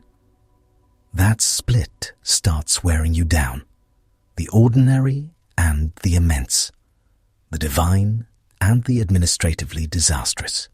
The dazzling and the apparently self-destructive. At times you think maybe the suffering talk is symbolic. Prophets talk big. Maybe this is metaphor with bad public relations. Maybe death means humiliation for enemies. Maybe rising means national restoration. Maybe you are all just slow and the glorious version is still on schedule. Then he says it again, more plainly, delivered over a meal or on the road, or after some dazzling display that seems like the perfect setup for victory. We are going up. He will be handed over, mocked, beaten, killed. Each time the words hit like a dropped jar. Nobody knows where to put the pieces. You look around at the others and see the same collision happening in all of them. Faith and denial, loyalty and recoil, love and dread. A person can carry all of that at once. Apparently, 12 men can do it together while also arguing over dinner. And perhaps that is part of what makes the whole thing so unbearable. It would be easier if he was simply impossible to trust. It would be easier if the miracles were tricks, the authority fake, the compassion theatrical. Then you could leave in clean disgust. Fine. Fraud. Done. But no. The goodness is real. The power is real. The call is real. Which means every hard saying has to be wrestled with instead of dismissed. That is exhausting in a way blisters never were. One evening, after a day of teaching that left everyone more unsettled than fed, the camp grows quiet earlier than usual. Firelight trembles on tired faces. The stew is thin. Somebody burned the bottom of it, and now the whole pot carries a smoky bitterness like old resentment. Peter stares into the flames. Thomas rubs his forehead. Someone coughs. Someone sighs from the soles of his feet. You sit with the money bag in your lap, not opening it yet, just feeling the weight. It is one of the few things that can still be measured. These coins buy this much grain, this much oil, this many nights maybe. This is a problem you can solve, at least until the money runs out or a crowd doubles in size or someone gives everything away for mercy again. But what do you do with a kingdom that keeps talking about losing in order to win? What do you do with a leader who can command storms and still walks towards suffering like he has an appointment? What do you do with your own heart when it still burns at his words and still flinches from where they seem to lead? You sit there and listen to the camp breathe. The darkness beyond the fire is thick. Somewhere a night bird calls. Someone shifts in sleep. The smell of smoke clings to your beard and robe. Your feet are cracked. Your shoulders ache. You are loyal. You are confused. You are afraid. You are still here. All of that can live in the same body. That is the trouble. Because disappointment is not always the death of belief. Sometimes it grows right beside belief, feeding on the same hope. And now the road bends toward Jerusalem, where every confusion gets sharper, every enemy closer, every crowd louder, and every word harder to survive. And then, like every terrible idea in Judea, it all heads to Jerusalem during a festival. You feel the road change before you see the city. It gets thicker, slower, meaner. Dust rises in great choking swirls from hundreds of sandals, hooves, cartwheels, and impatient animals who did not consent to any of this. Families crowd the way with bundles, jars, sleeping mats, children, old parents, and lambs, tied with cords that keep tangling around everyone's ankles. A boy runs past carrying flatbread over his head like a sacred emergency. Someone behind you is arguing about lodging in the tone of a man already preparing to hate the place. The smell is its own procession. Sweat, wool, dung, trampled herbs, roasting meat from roadside fires, and the warm lanolin stink of sheep pressed too close together.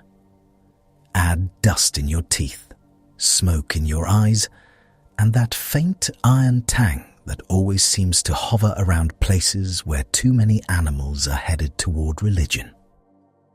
Nobody comes to Jerusalem quietly at Passover. They surge. They pour uphill in clumps and streams, and shouting little family units, all of them convinced they are almost there, and therefore entitled to become unbearable. You get elbowed by pilgrims from the Decapolis, stepped on by a woman carrying a basket of bitter herbs, and nearly taken out by one determined grandfather, dragging a lamb that has apparently chosen this exact moment to embrace pacifism through total immobility. The lamb wins for a while. Then it loses. You move with the others because there is no point pretending you have personal agency on a packed festival road. This is not walking anymore. This is surrendering your body to a religious traffic jam and hoping not to die under a cartwheel. Beside you, the others keep close. Peter keeps scanning ahead. John watches everything with that intense inward face of his. Matthew looks like he is mentally calculating crowd density and worst-case scenarios. And Judas walks with his shoulders set hard. You know that posture by now. It is the one that means his thoughts are too active to say aloud. The money bag hangs at his side, light enough to worry him, heavy enough to matter. Every few moments he glances toward the city, then toward the Romans posted on ridges and walls and towers where they can look down at all this holy excitement like men watching a barrel of oil roll toward an open flame. Jerusalem during a feast is not a city. It is a throat swallowing too much at once. As you crest one rise, the city finally opens before you in pale stone and sunlight. And for one breath, it still hits you. The walls, the crowded roofs, the Temple Mount lifting above everything else, white and gold and impossible to ignore, shining so hard it almost looks clean from a distance. From a distance.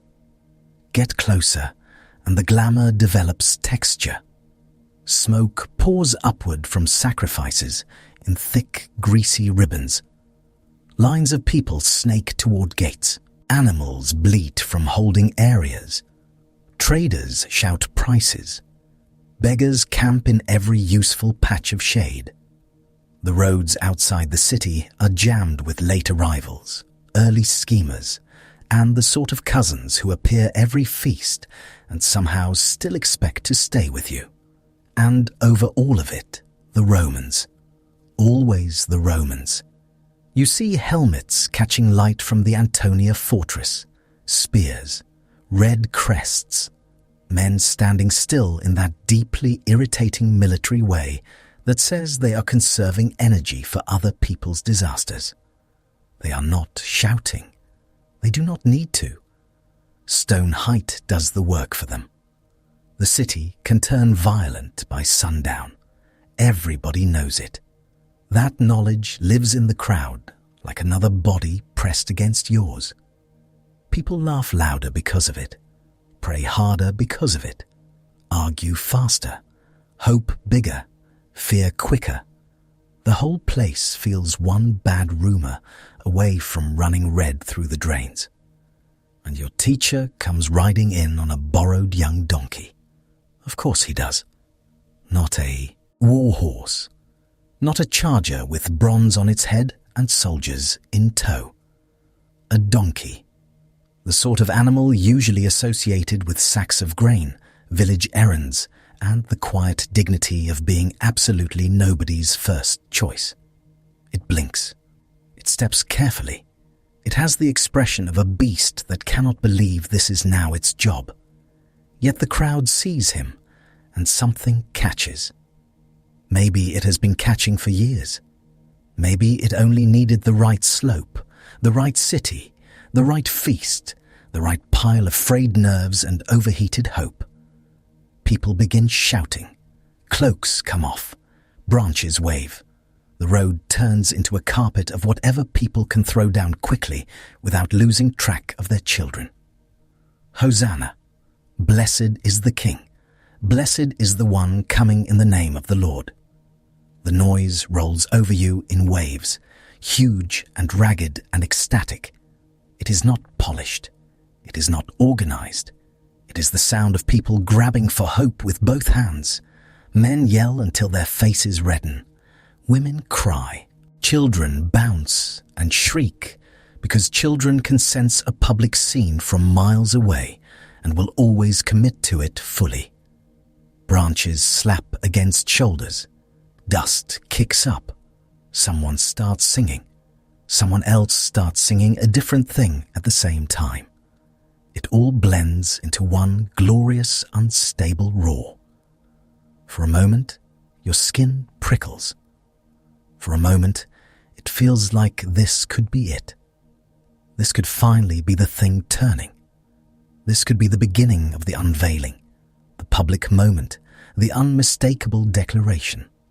You feel it too. Your eyes keep moving from the crowds to Jesus and back again, jaw tight, trying to decide whether history has finally arrived or simply gotten louder. Because this scene is electric and also insane. You do not stage a royal entrance under Roman occupation and expect nobody important to notice. You do not let crowds throw around king language in a city stuffed with soldiers and priests and festival tension and think it will drift by harmlessly like birdsong. This is not subtle. This is the opposite of subtle.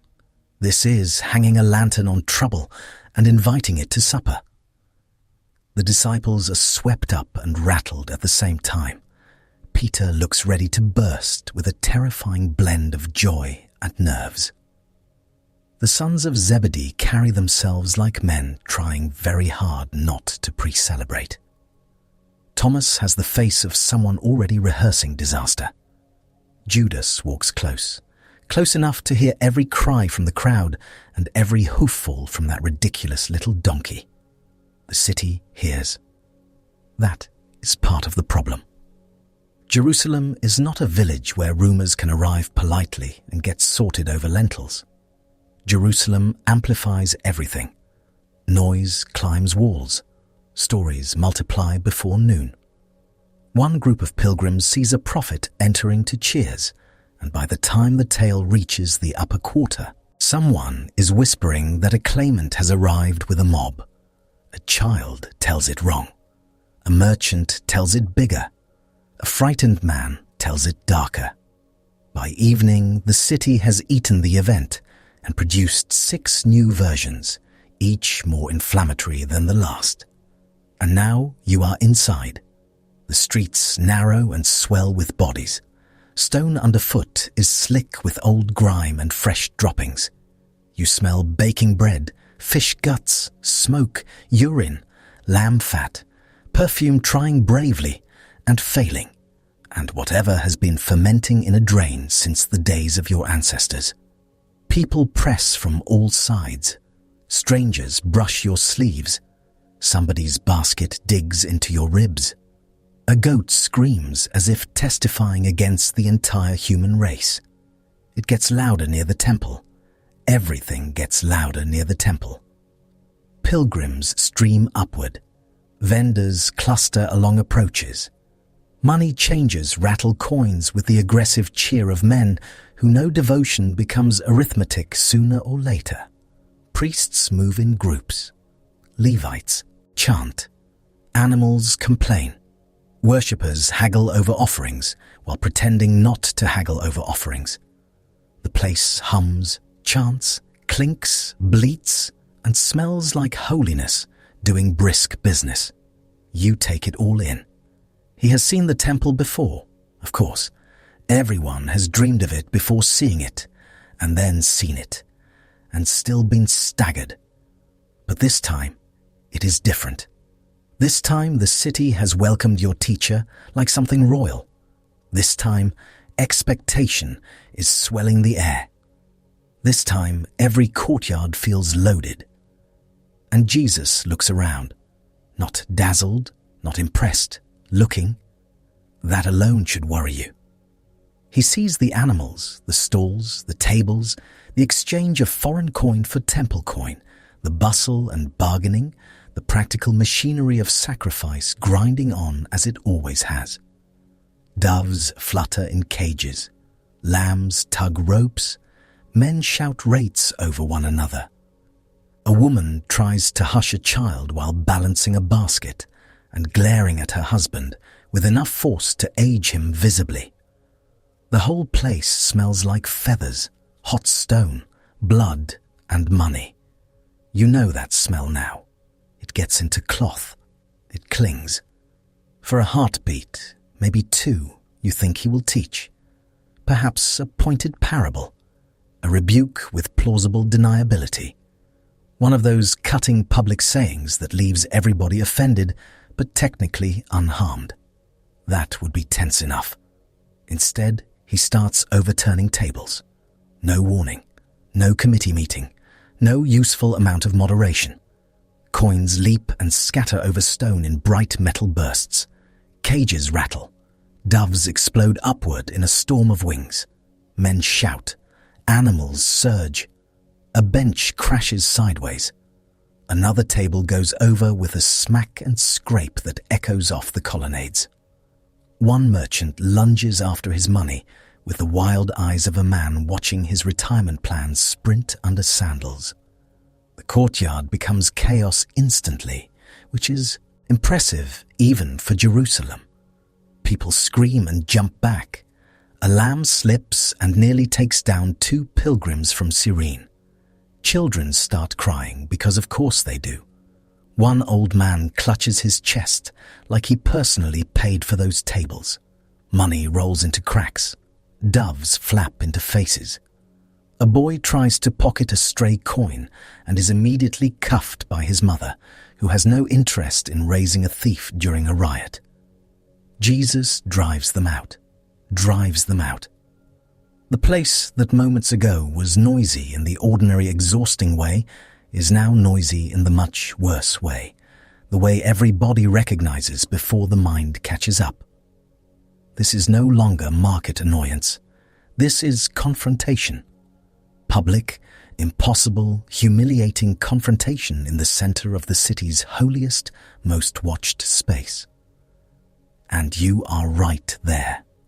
He hears the protests, sees the guards looking over, feels the whole atmosphere pulled tight as rope. There is no mistaking the line that has just been crossed. This is not an irritating sermon in a village synagogue. This is a strike at the visible machinery of temple life during a feast, with the city already swollen and unstable. The nerve of it is breathtaking. The timing is a disaster. Your pulse goes to your throat. Some people are thrilled. You can feel it. The poor, the resentful, the ones sick of being squeezed by every system with a prayer attached. They watch with faces lit in something close to vindicated joy. Finally, somebody doing what everybody mutters about and nobody dares. It feels like a pot lid blowing off. Other faces harden immediately. Priests, officials, men whose authority depends on order, or at least on disorder remaining profitable and supervised. They do not look startled for long. They look insulted. Worse, they look resolved. A public embarrassment is one thing. A public embarrassment in the temple at Passover is another creature entirely. Judas sees them seeing. That matters. He also sees Jesus stay. That matters too. Because after all that, after the overturning and driving out and public shock, he does not flee into the hills like a sensible man with a self-preservation instinct. He teaches, he heals. He remains in the city as if this is all proceeding exactly as intended, and not like the opening scene of a very bad arrest. You survive the first day somehow. Jerusalem spits you out each evening and swallows you again each morning. By night, you go back out toward Bethany or the Mount of Olives, feet raw, robes gritty, heads pounding from crowd noise and smoke. You try to eat. You try to sleep. Sleep is stingy. The ground is the ground. Your thoughts are worse. Every conversation among the 12 now has that clipped quality of men trying not to say the loud thing in front of everybody else. Nobody has to say it. The city said it for you. By morning, the roads are jammed again. Passover does not pause because your teacher staged a temple upheaval. Pilgrims still need lambs. Families still need room on relatives' floors. Romans still need to glare from strategic heights like human storm clouds. The whole city lurches awake smelling of cook fires, donkey breath, stale wine, and drains that have given up trying. And back you go. Every approach to the temple now feels watched. Maybe it was always watched. Now you feel it. Eyes follow the group, some with admiration, some with hunger, some with the sort of narrowed calculation that makes the back of your neck prickle. Men whisper, then stop when you pass. Women pull children close or lean in nearer.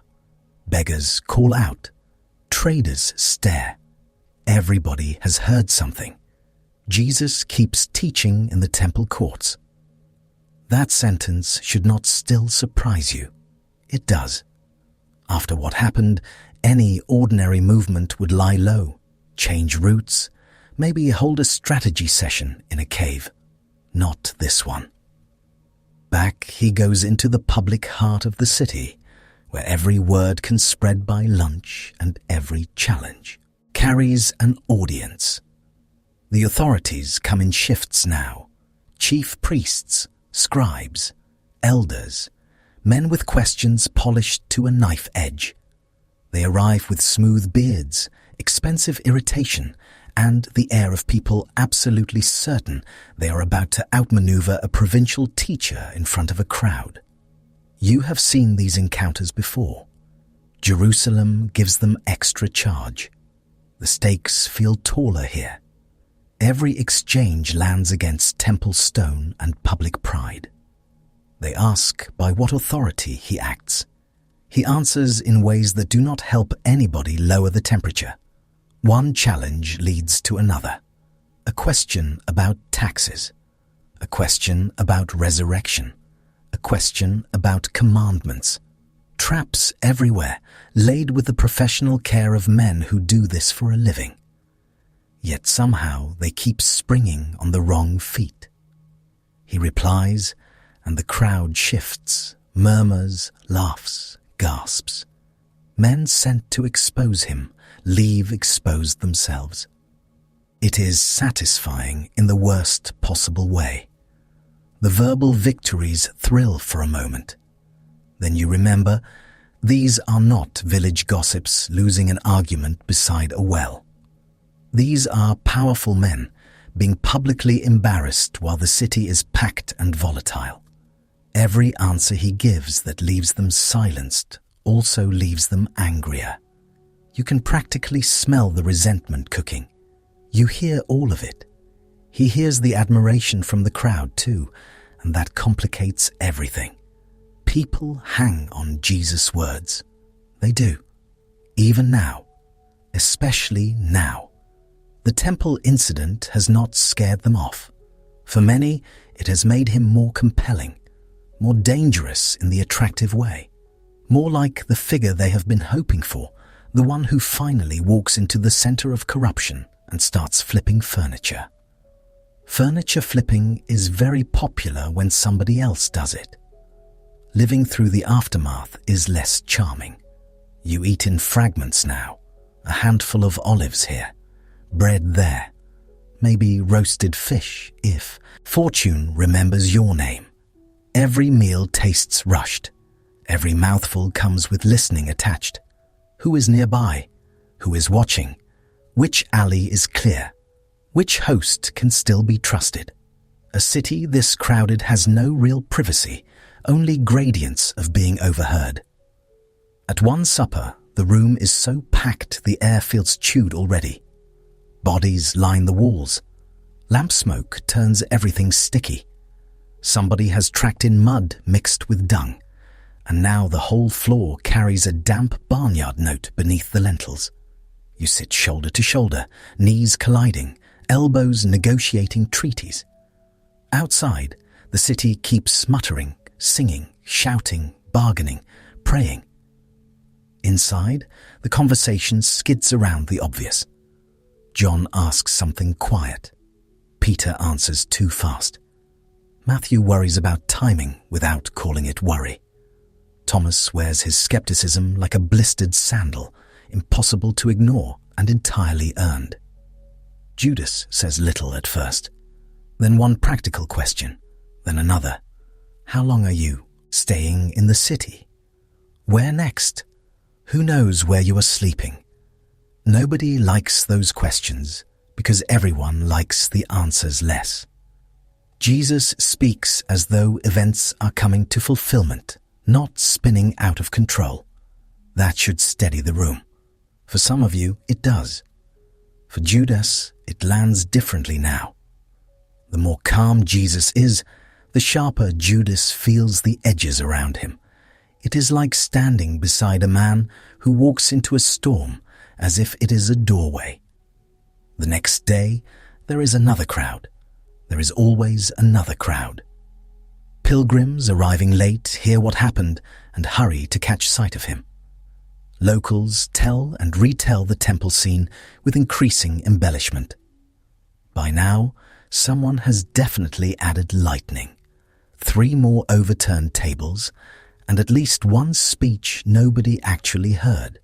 Jerusalem decorates rumors the way a market widow decorates a fish price, aggressively and for personal benefit.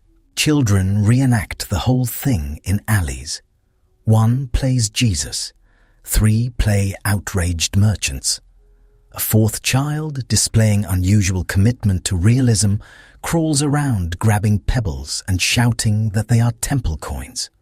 The city is alive with him. That should feel like momentum. Instead, it feels like the moment before a roof beam snaps, because the hostility is no longer vague. It has faces, footsteps, organized proximity. Men confer in corners.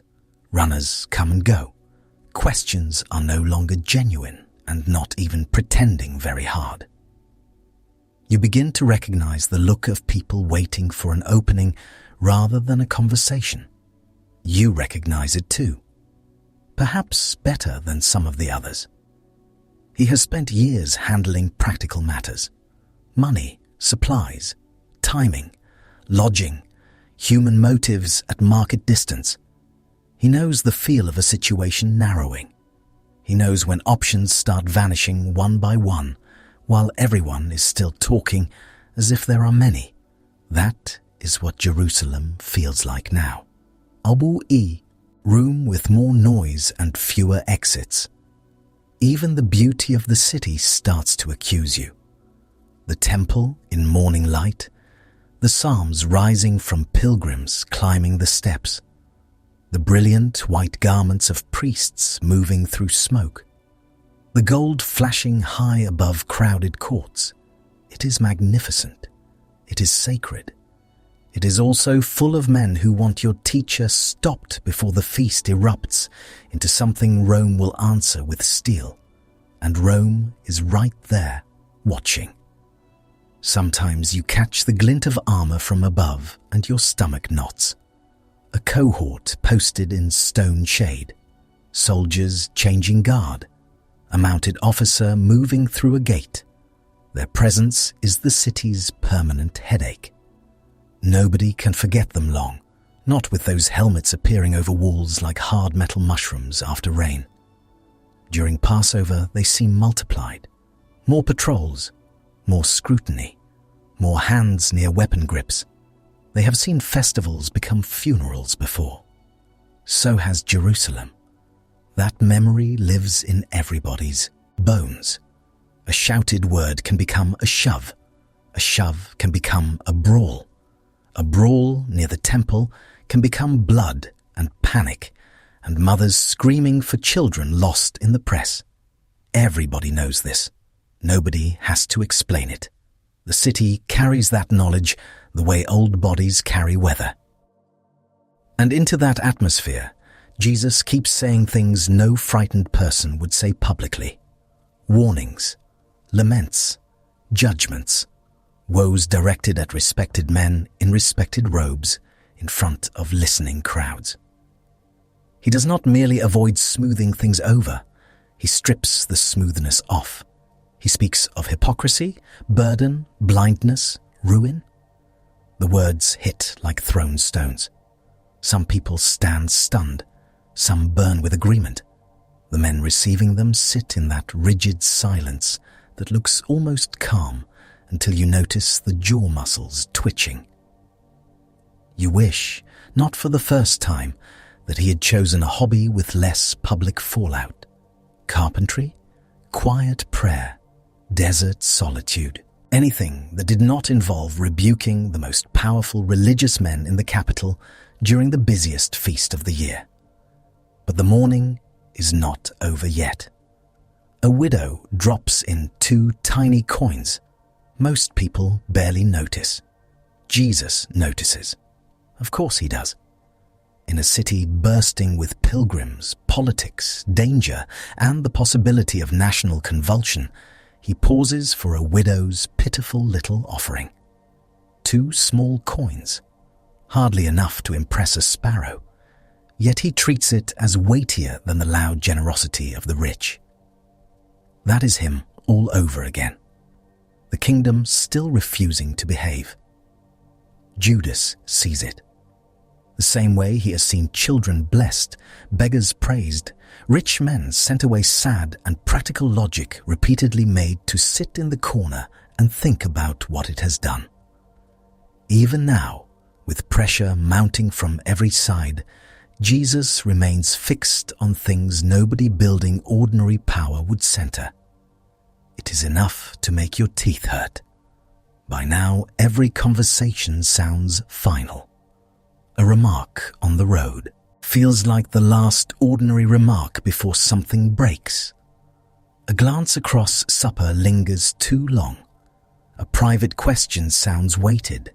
Even small practical exchanges begin to hum with dread. Pass the bread, count the coins. Where are we sleeping? Keep together. Did you hear what they said in the court? Did you see who was there? You begin to store details without meaning to.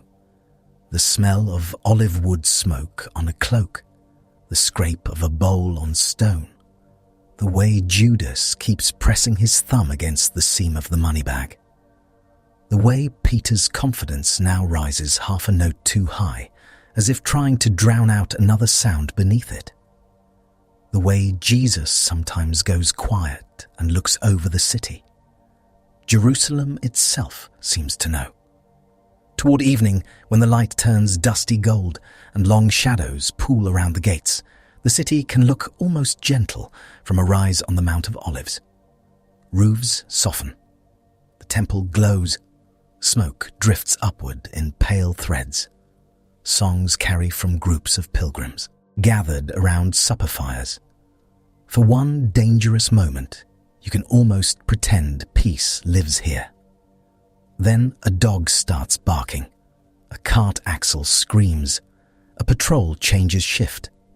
Someone in the lower city begins shouting over a dispute, and 3 more voices join in with the enthusiasm of men who have been waiting all day to be angry in public.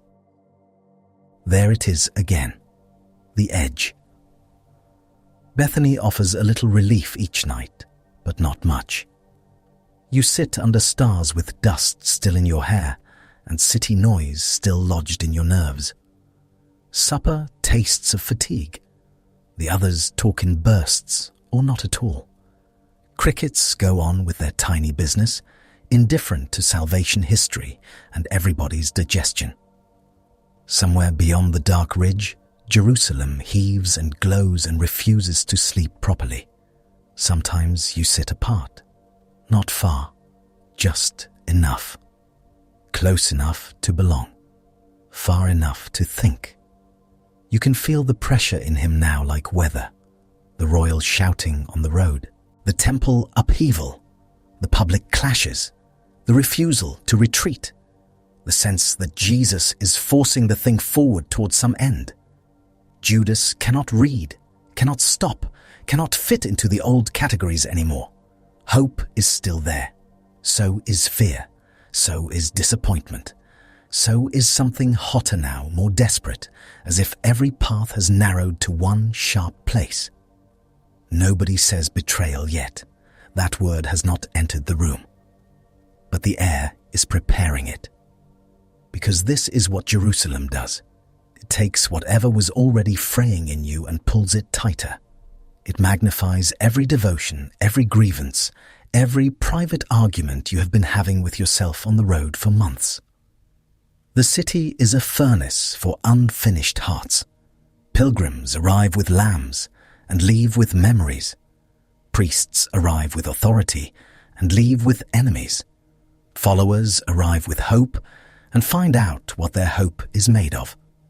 And the nights grow shorter. The voices grow lower. The temple grows more dangerous by the day, not less. You know now that every entrance into the city may be the entrance where it all tips. Every challenge may be the one too far.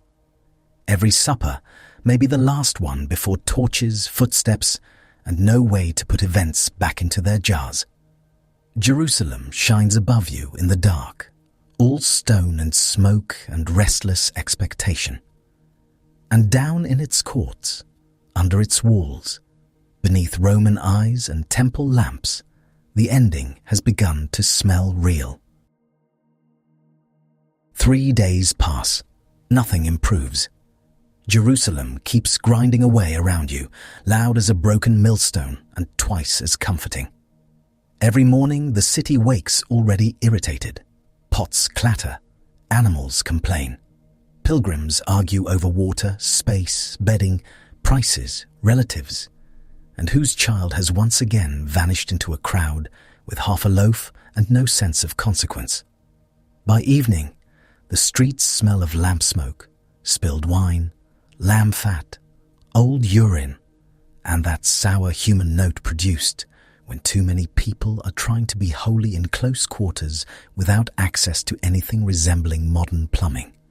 You keep thinking something will clarify. It does not. It just tightens. The conversations grow shorter. The glances grow longer. Jesus keeps speaking as if he can already see the road beneath the road, and Judas keeps listening with the face of a man standing in water that has turned colder without warning. The others feel it too. Nobody can stop measuring every word for hidden edges. And now you arrive at the part everybody remembers, though almost nobody wants to stand close enough to smell it. Because betrayal from a safe distance is clean. Betrayal up close has breath, sweat, dust in the hem, a pulse in the throat. It has practical concerns and badly timed footsteps, and the deeply upsetting fact that the person doing it may still love the person being handed over. People like their villains tidy. History likes a sharp silhouette. Real life insists on a man with cracked heels, tired eyes, and a head full of reasons that probably sounded better before dark. It starts, or seems to start, with you slipping away, not running, not sneaking through alleys like a cartoon thief with a dramatic soundtrack. More like easing off at the edge of the group while everybody is busy with the city's 1,000 demands. One man can vanish in Jerusalem very easily during a feast. One more robe in a crowd means nothing. One more face under a hood or cloth is just another pilgrim, another buyer, another cousin sent on an errand by a woman who no longer trusts him to remember the bitter herbs. The city swallows him whole. You can almost feel the root even if you never saw it. Down streets already turning blue with evening. Past ovens coughing heat and smoke into the road. Past doorways where families are crouched over supper bowls, eating fast before the lamps burn low. Past beggars folding into walls for the night. Past temple servants moving in purposeful little knots, their sandals clipping stone with the officious rhythm of men employed by a system too large to love anybody. You know where to go. That is part of the ache. He is not stumbling into evil by accident like a man who tripped over his own moral shoelaces. He is choosing doorways, turning corners, looking for certain men. Perhaps men he has already noticed watching. Perhaps men who noticed him first.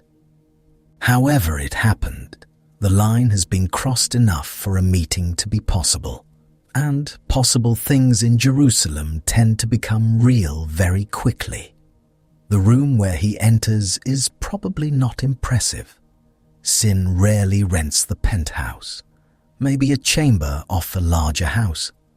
Maybe a shaded courtyard smelling of oil, stale rush mats and old parchment.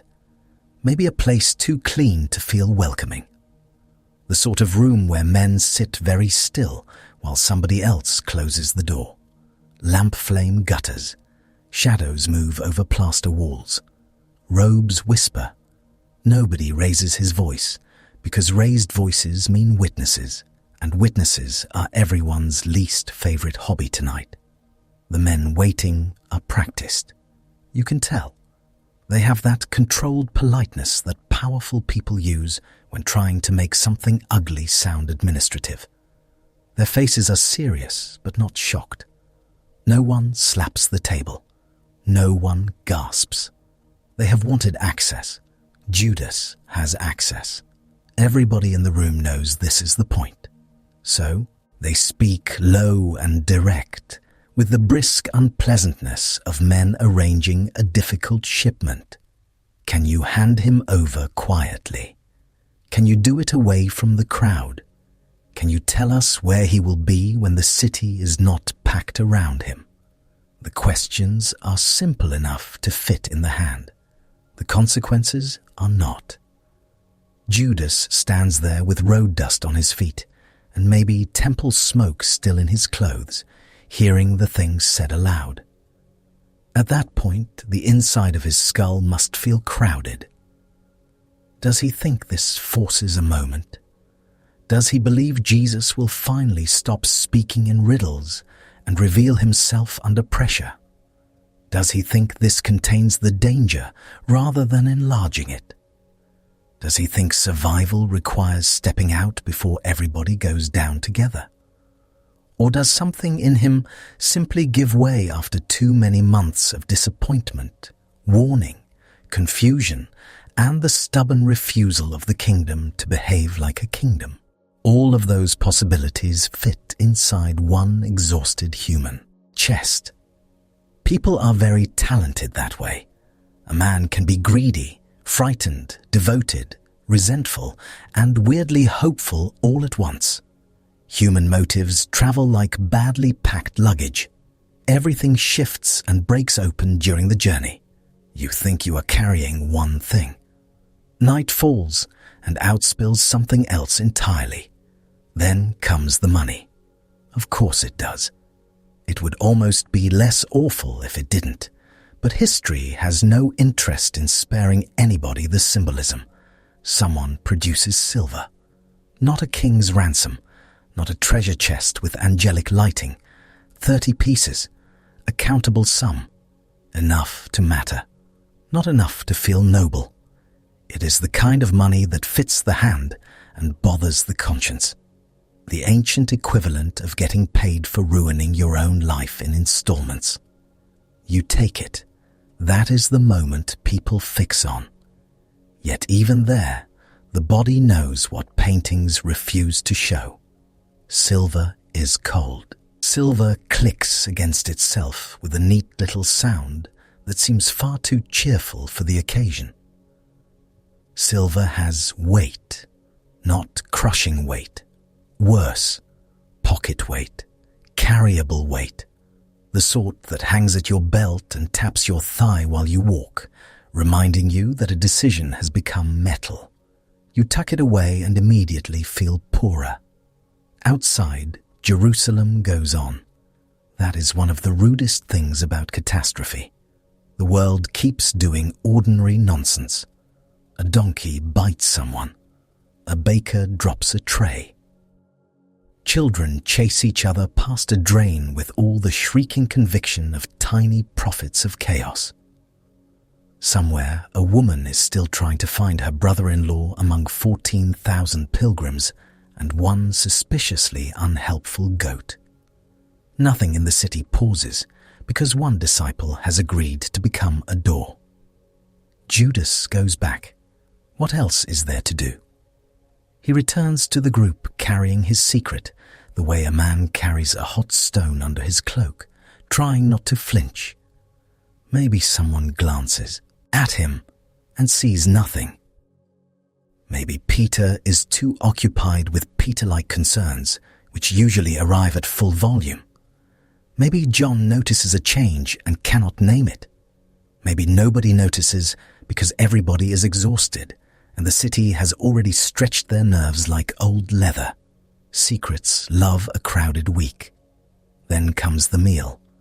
Passover in Jerusalem is not intimate by default. It is logistical warfare with prayers attached. You need a room. You need water. You need the lamb prepared, the bread, the bitter herbs, the cups, the timing, the people.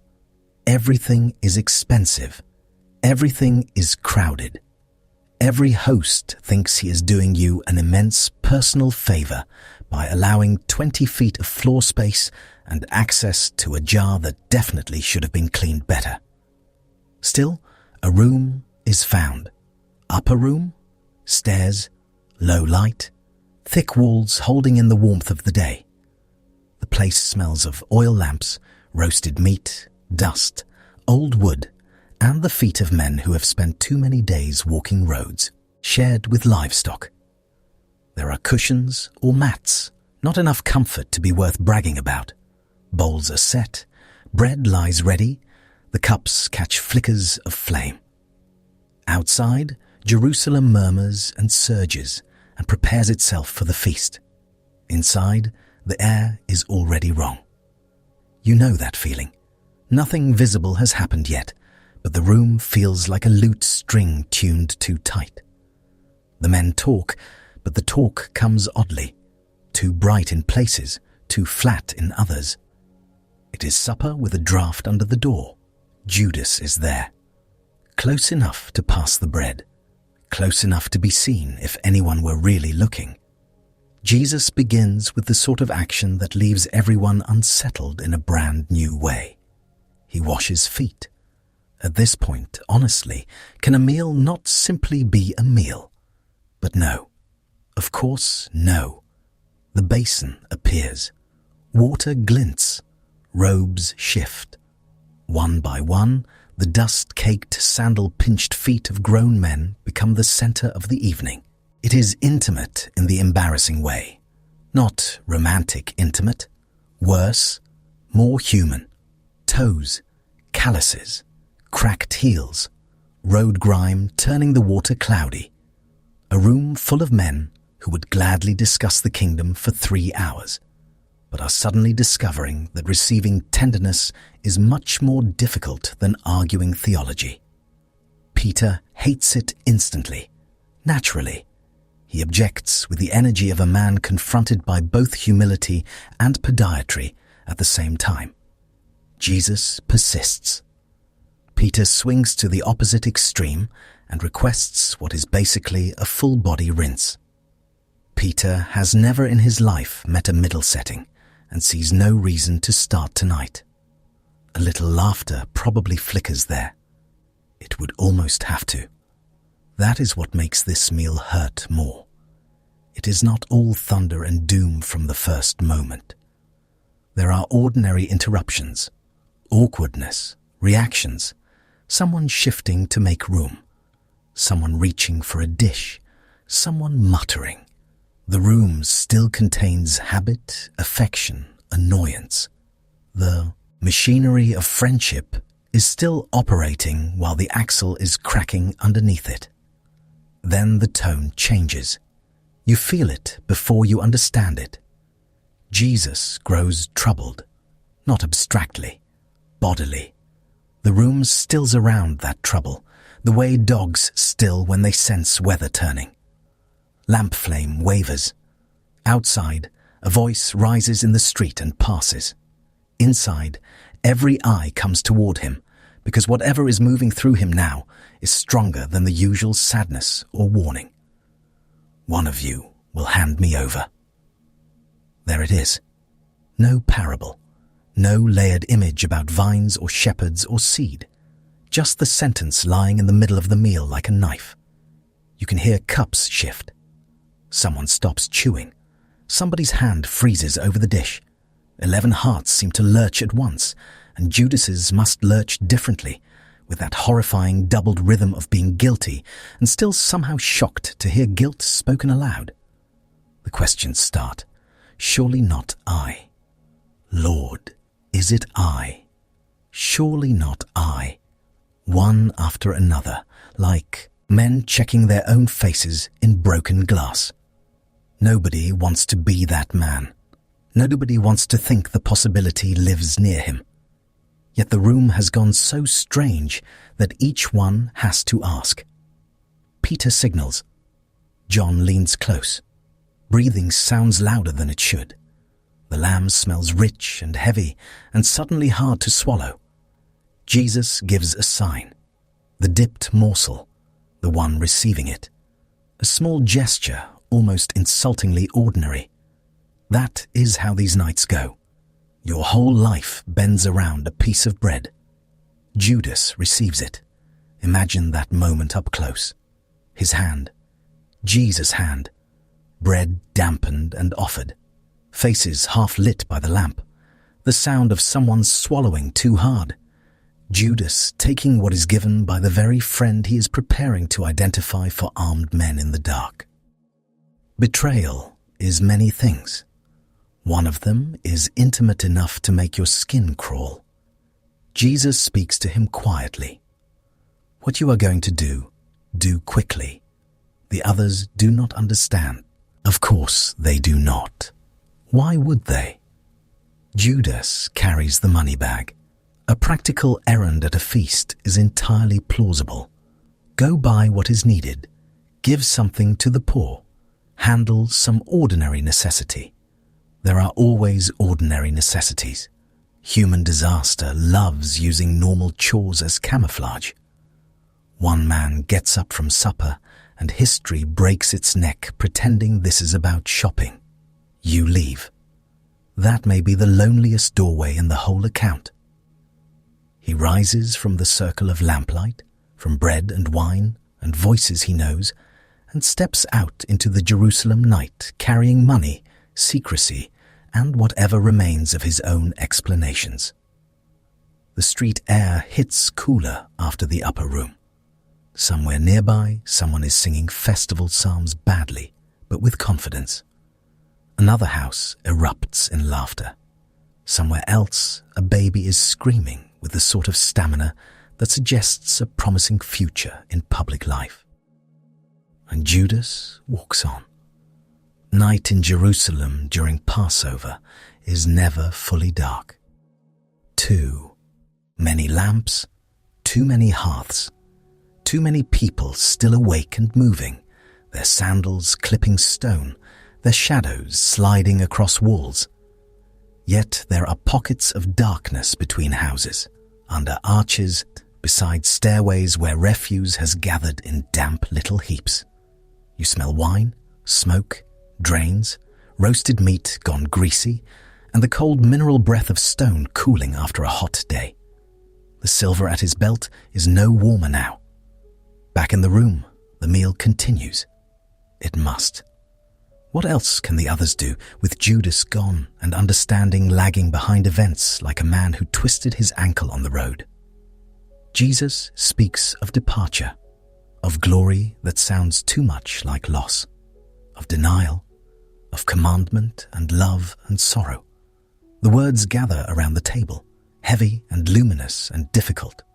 Bread breaks, wine is passed, and suddenly these ordinary Passover things become charged beyond bearing. Take, eat, drink. You are in a room where symbols stop behaving like symbols and start feeling like doors, opening into grief. Bread is no longer just bread. Wine is no longer just wine. Even if nobody fully understands, everyone feels the current in the air. Something is being given. Something is ending. The meal tastes of lamb, herbs, and foreboding. Bitter herbs have never been more on the nose, frankly. Peter protests loyalty like a man trying to nail his courage to the wall before it escapes. The others join in. They mean it. That is important. They are not lying in the simple sense. They believe themselves brave. Most people do, right until bravery turns out to involve actual danger instead of enthusiastic declarations over dinner. It is easy to be steadfast while reclining near a supper dish. Much harder when armed men arrive and your teacher stops cooperating with your fantasy of how this was supposed to go. They leave the room at last, down the stairs, into the night, through streets still restless with feast life. The city around you is quieter now, but not quiet, never quiet. A drunk man argues with his own sandals. Dogs nose at scraps near a wall. Somewhere, someone is retching in a courtyard after taking Passover wine as a personal challenge. Overhead, the sky is clear and indifferent. It offers no advice at all. They walk east, out toward the Mount of Olives. You know the route by now, down through darkened lanes, past sleeping doorways and lamplit intersections, out of the packed belly of the city toward the garden places, where olive trees twist up from stony ground like old hands. Night air moves cooler there. The smell shifts from smoke and drains to earth, crushed grass, damp soil, and leaves holding the day's dust. Jesus is quieter now, then more open than before. He speaks of stumbling, of shepherd and sheep. The disciples object again, all injured loyalty and midnight confidence, Peter especially. Peter would promise to fistfight the moon at this point if he thought it helped.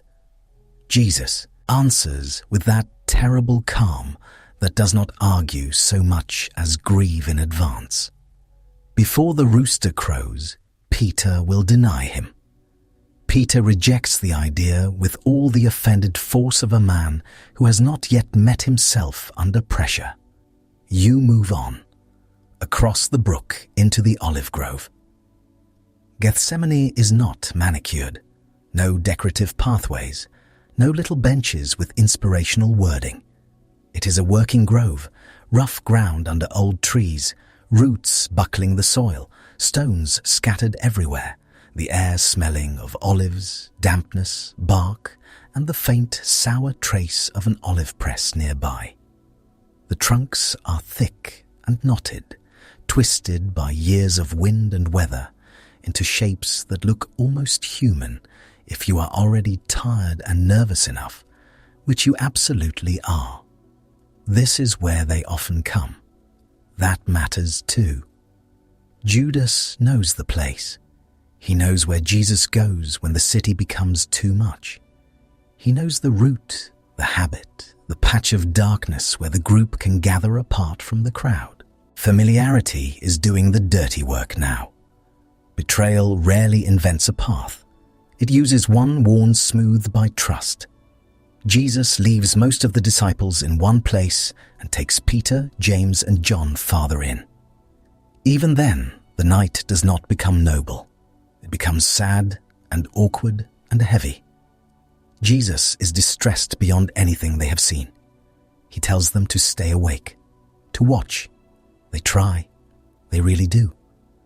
But they are full of festival food, wine, fatigue, grief they cannot name, and the general bodily incompetence of men who think devotion can cancel sleep. It cannot. Their eyelids descend like Roman taxation, predictable, relentless, deeply resented. They keep dozing, waking, apologizing, failing again. Meanwhile, Jesus prays. At a little distance, on the ground, under the trees, the night air cool on sweat-soaked skin, dirt under his hands, stones against his knees. You can feel how terrible the solitude is. This is not serene garden spirituality with tasteful moonlight and soft focus music. This is a man in anguish, asking if the cup can pass, wrestling in the dark while his closest friends repeatedly pass out nearby, like the least helpful night watch in history. It would be funny if it were not so devastating. Maybe it is a little funny anyway. That is the awful human texture of it. One man is crushed with sorrow. 3 others cannot remain conscious for a single hour. Somewhere, an owl is making a noise like an old hinge. The kingdom has come to this: sweat, soil, sleeping disciples, and prayer under olive branches. And you are on the move, back through the city or along its edge, meeting the men, leading them out. The arrest party is not subtle. It never is. Torches, lanterns, weapons catching light, temple officers, servants, perhaps a mix of guards and hanger-on muscle. The sort of nighttime crowd nobody wants approaching from the road. They smell like leather, oil, metal, sweat, and official business done at an hour chosen specifically to avoid witnesses with opinions. Judas goes with them. You walk it, walking ahead of armed men toward a place you once went for rest, hearing the clink of weapons behind you, feeling the silver still with you, perhaps, or perhaps no longer relevant because events have outgrown a payment. Every step a statement now. Every olive tree ahead dark against the sky. Somewhere in the grove are men who ate with you hours ago. The torches appear first. In a garden, torchlight is obscene. It shoves itself between trunks, licks over leaves, turns faces into masks and shadows into moving bars. The disciples see it coming. Sleep breaks instantly. Hearts slam awake. Nothing good arrives in a grove at night carrying clubs. The little world of prayer and failure under trees is shattered by boots on soil and voices moving fast. Jesus steps forward. Of course he does. No hiding behind trunks. No scrambling into the rocks. He meets them. The officers ask for Jesus of Nazareth. He answers. Some stagger back at the force of his presence, or the shock of being faced so directly, or the sheer weirdness of the moment. Even now, there is one last opening for everyone to stop this. But nobody stops. Judas comes close. That may be the worst part. Not the money, not the meeting, not the torches. This, the physical nearness required.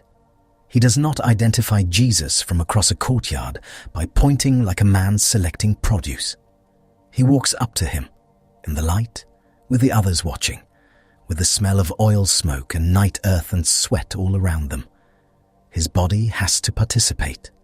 A greeting, a kiss. That is what does it.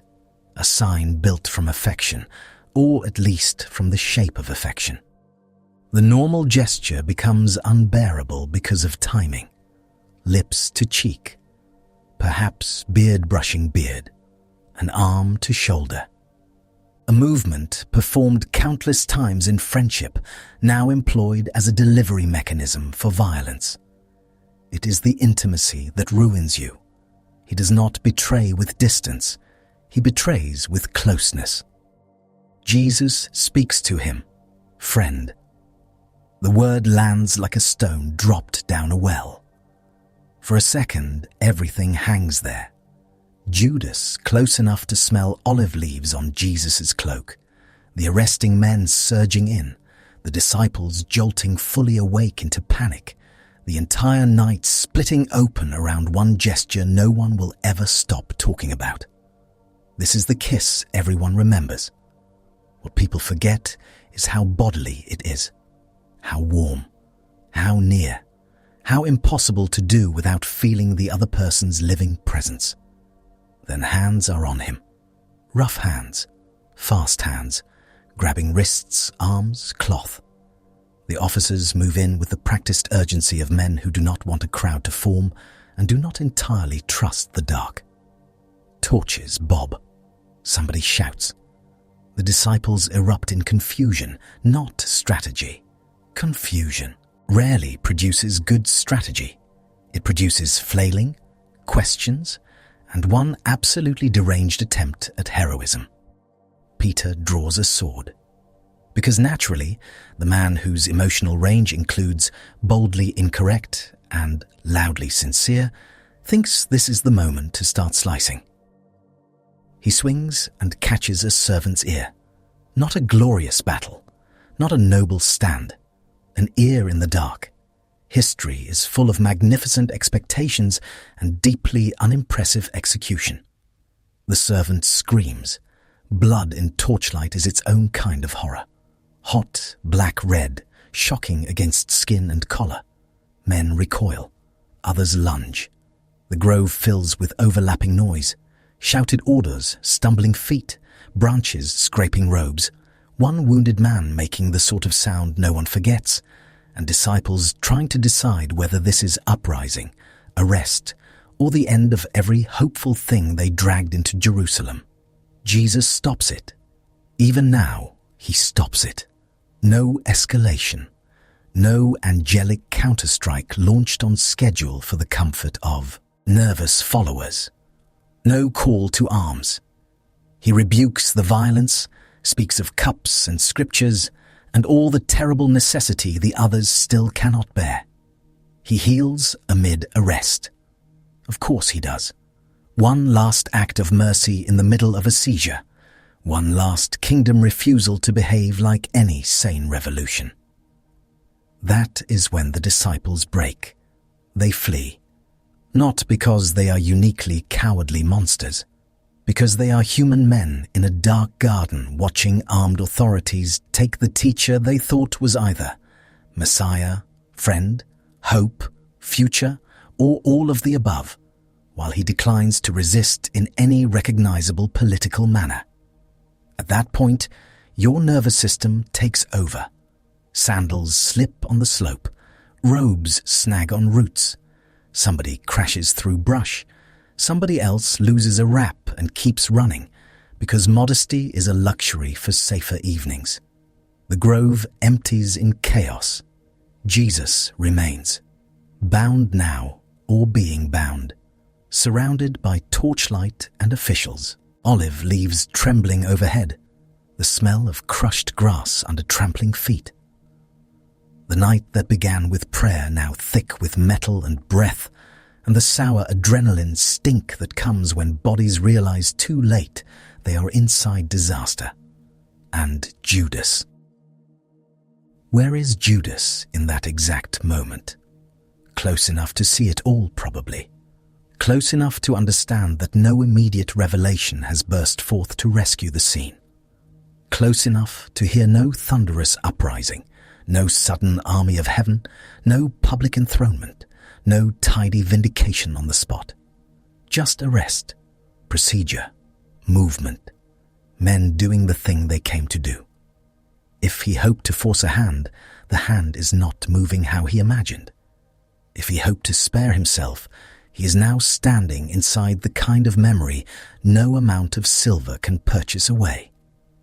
If he had told himself this was inevitable, inevitability is suddenly wearing a face he knows and leading that face off in ropes.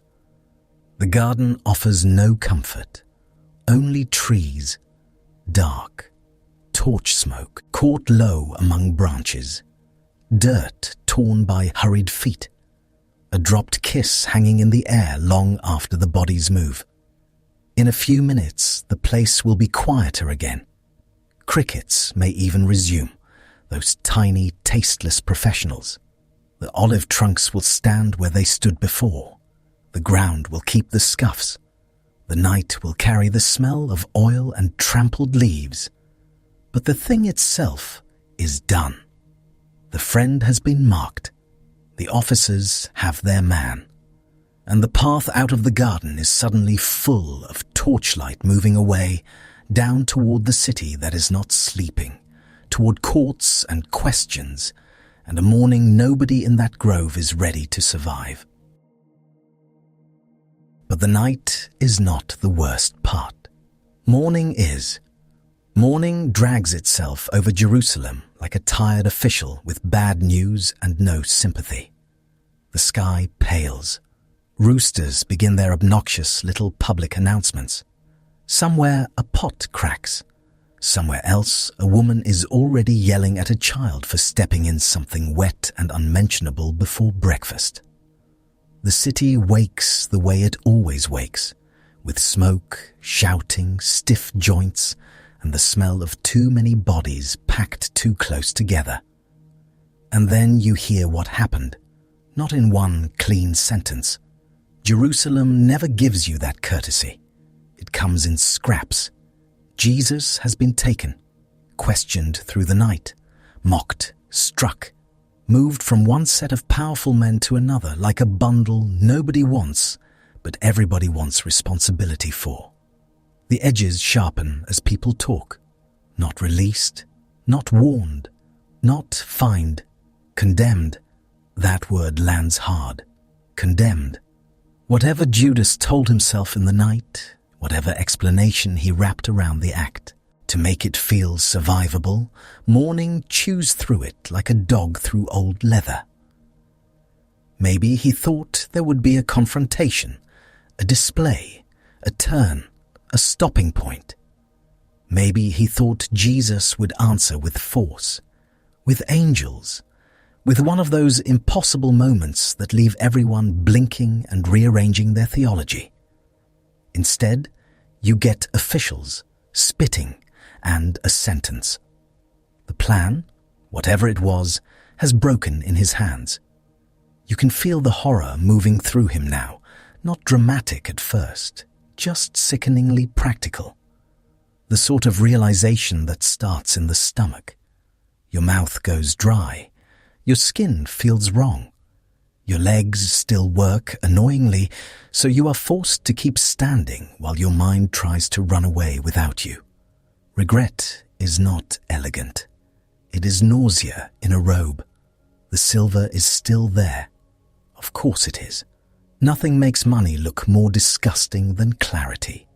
A few hours ago, it was a transaction, or leverage, or proof that some decision had become real. Now it is just 30 small insults sitting together. Cold metal, dull shine. Each piece with the infuriating solidity of something that does not care what it has cost you. Coins are so rude that way.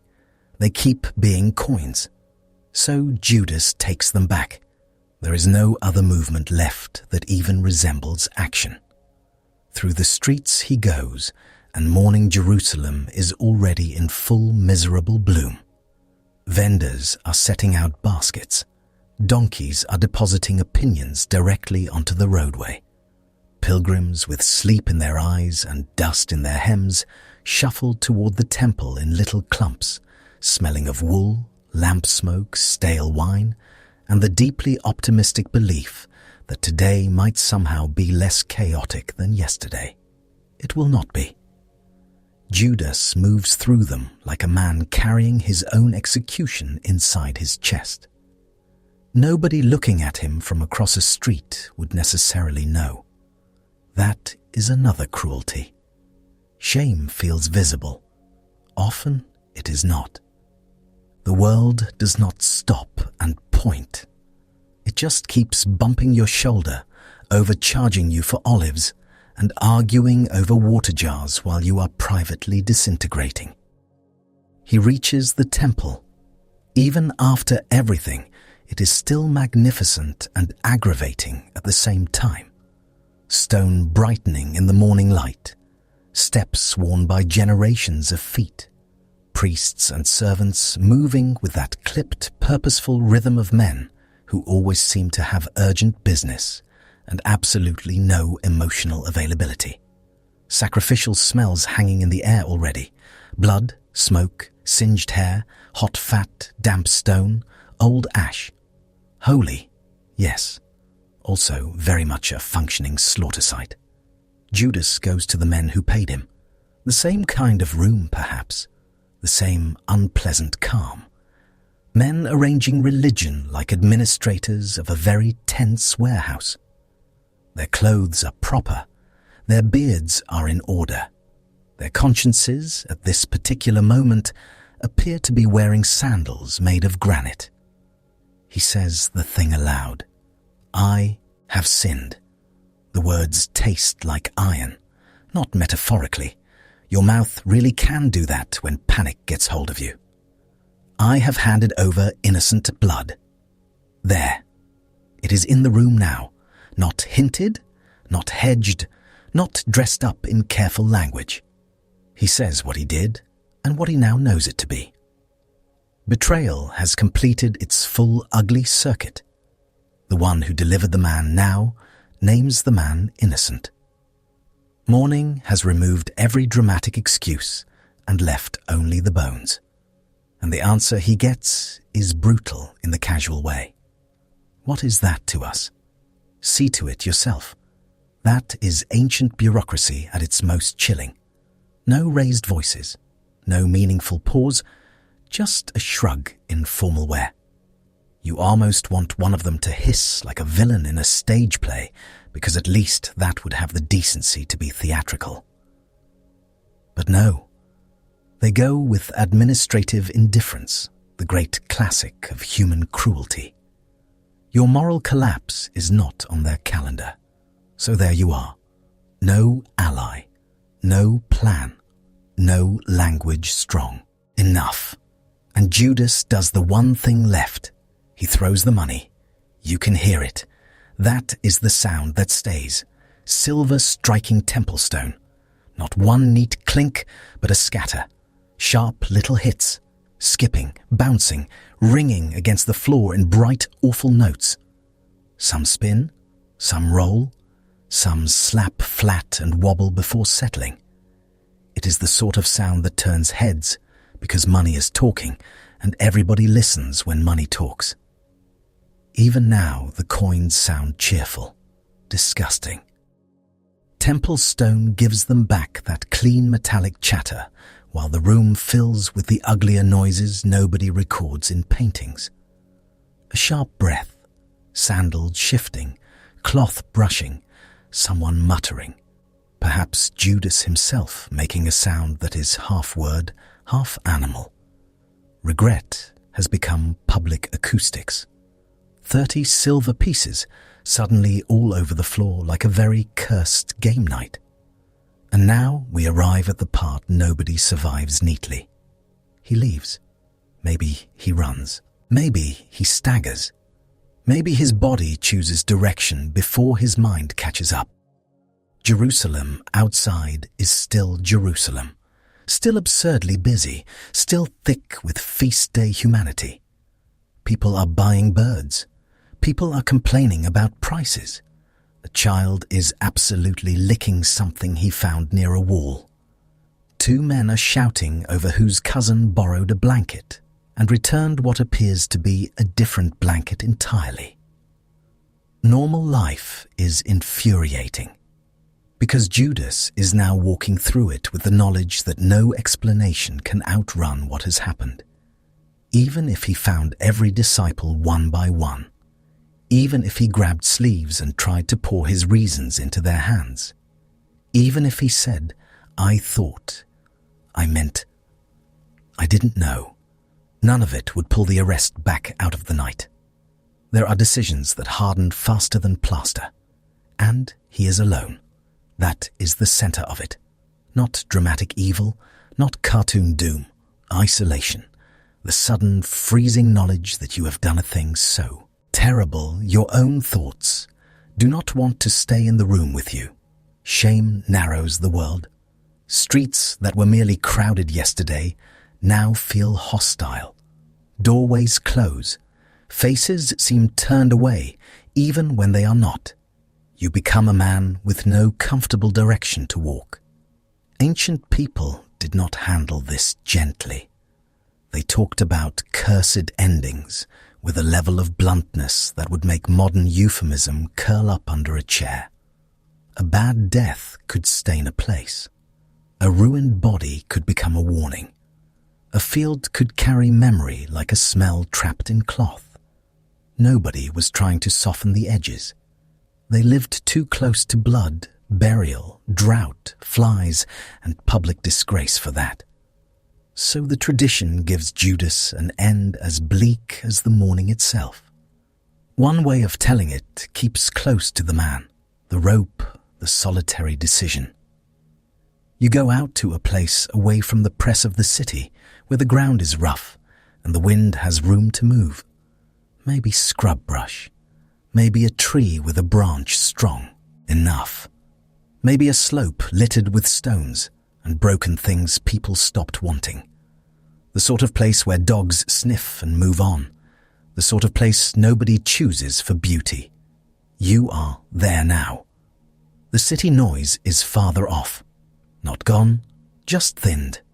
A distant murmur of market life, temple calls, animals, carts, people still doing all the exhausting business of being alive. Underfoot, the soil is dry in places, sticky in others. There are shards in the dirt, thorns catching at cloth, a smell of dust, weeds, old refuse, and sun-warmed earth. It is not peaceful. It is just empty enough to be dangerous. A man in that condition does not need many tools. That is the awful simplicity. Rope existed everywhere. Cord, a strap, a length of something strong enough for hauling loads, tying animals, securing bundles. Everyday objects are deeply unhelpful when despair decides to improvise. Judas does not need ceremony. He needs only a few minutes and no interruption. Ancient tragedy is heartbreakingly low budget. Another way of telling it stays with the field itself. Money that cannot go back into the treasury because it is blood. Money gets used for land. Of course it does. Human beings love laundering horror through property transactions. Take something filthy, buy a parcel, give it a practical purpose. Pretend the paperwork has solved the smell. The field becomes associated with strangers, with burial, with what outsiders do not notice until they are standing in it. And the death in that version is not tidy either. Nothing about this is tidy. You picture rough ground outside the city, maybe a potter's field, the sort of scraped-out land already half-spent and cheap because nobody with options wants it. Clay cut away, pits in the earth, weeds, trash, loose stone, and those gullies that look harmless until your sandal skids, and suddenly you are having a very personal conversation with gravity. If you fall badly there, the land does not catch you with tenderness.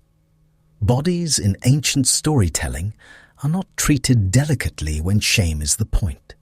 They burst, they split, they become horrifying in ways people remember because memory likes a shock. It is brutal, yes, but also earthy, local, physical. A cursed death is not allowed to stay abstract. It gets attached to a place, to dirt, to blood in the ground, to a field people point at later and say, there, that one, the ruined one.